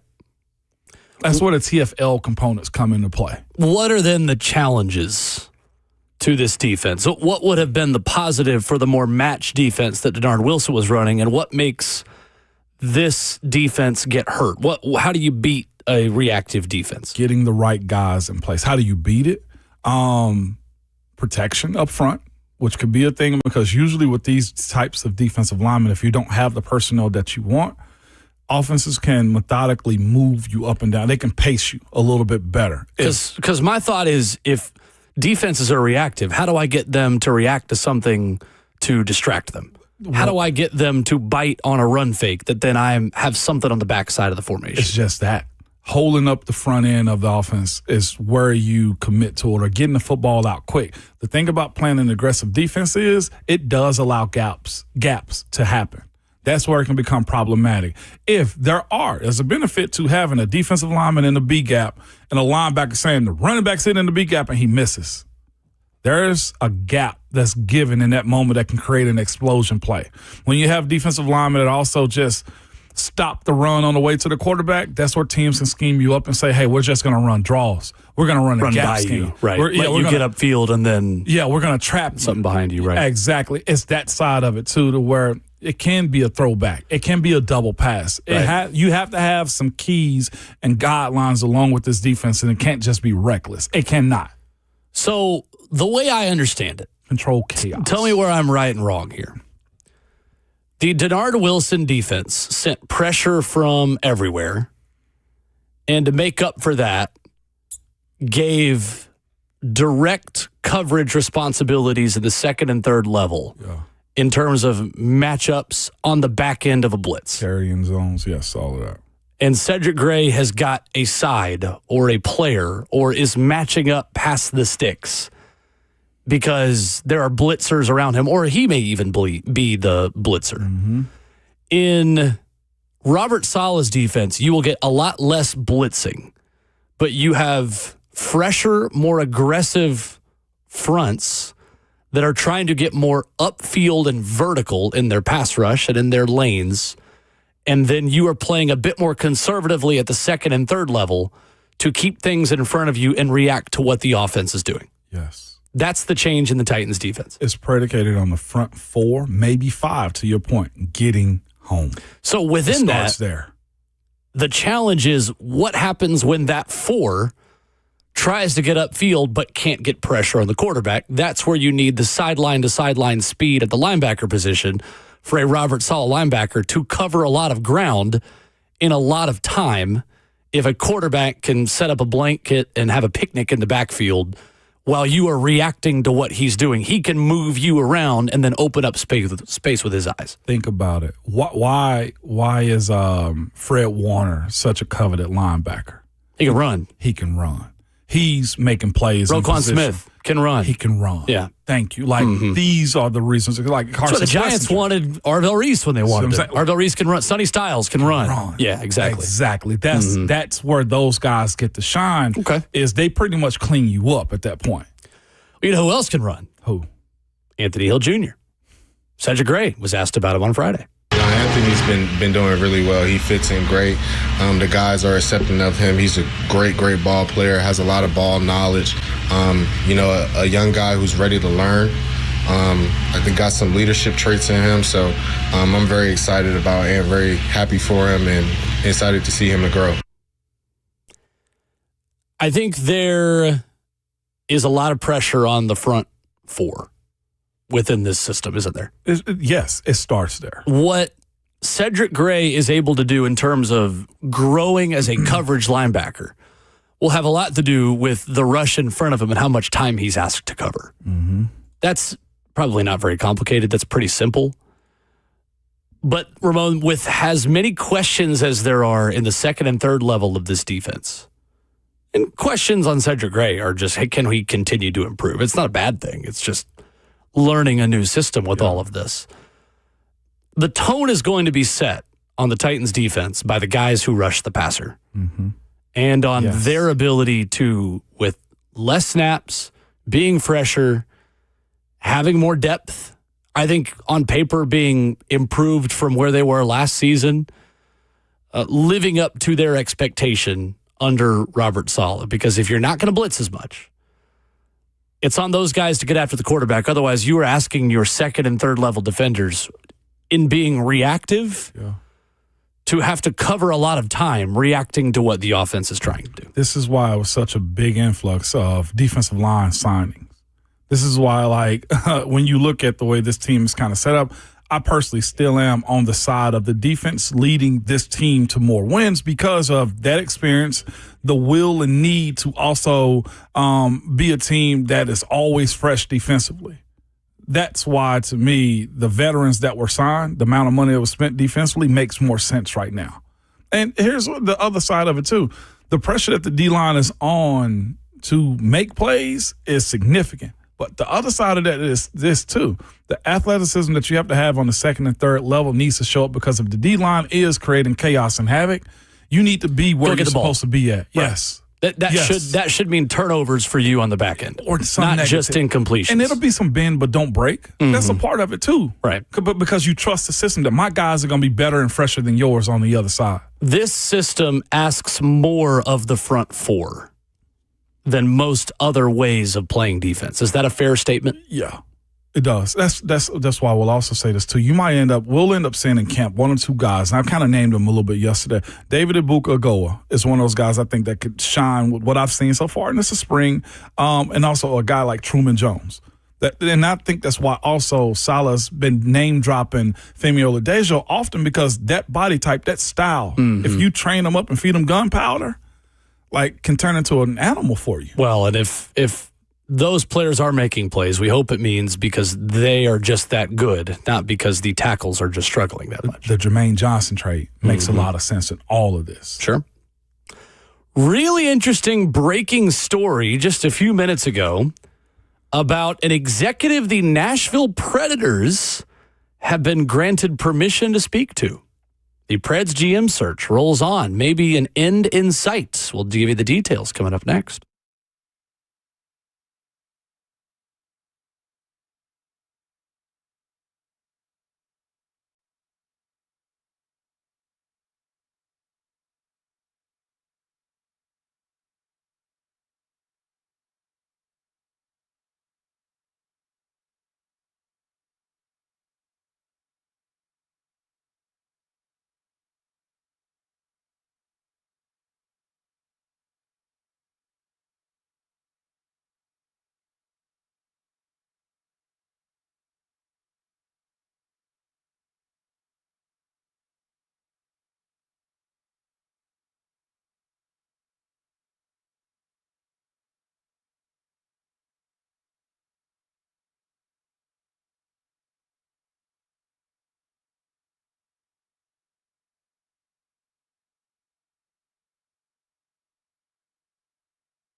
So the Nashville Predators are still searching for a general manager, and there's been a lot of speculation on why the process is taking so long.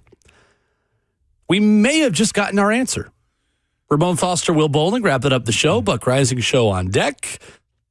Elliot Friedman writes at Sportsnet that the Nashville Predators have been granted permission to speak to Avalanche general manager Chris McFarland. Very interesting. According to several sources, he writes, Preds have permission to talk to GM Chris McFarland, but according to these same sources, the biggest question is what exactly is the title, role, and offer? A lateral move is unlikely to result in a zip code change for McFarland, who was promoted to his current position in July 2022. He was elevated to that role when Colorado desired to keep him instead of allowing him to interview for Anaheim's then vacant GM position, which eventually went to Pat Verbeek, he says. But Nashville has an open window, so it's time for the Predators to make their case, do their best. Don Draper, one great idea can win someone over. Interesting. Is there a role above general manager McFarland could be discussing, or are the Avs simply willing to let him go? That would be a bit of a red flag to me on if the Avs are willing to just let the Preds walk in and say, yep, lateral move. You're our GM now. Wow. Why is such a good organization willing to let you walk? Yeah, especially because he's one of the 3 finalists for the league's best general manager this year. Like, what's the problem? Yeah. What's not clicking? This would have to be like an ops role, vice president, president. I mean, they already have those positions filled, so I don't know if they're making one up. It doesn't really make a lot of sense. Just to be honest with you, I don't know why you. To your point, why would you leave such a good organization who just won the President's Trophy this year, made it to the Western Conference semifinal, and really you could have gone further, but you were dealing with some injuries. Just doesn't make a lot of sense.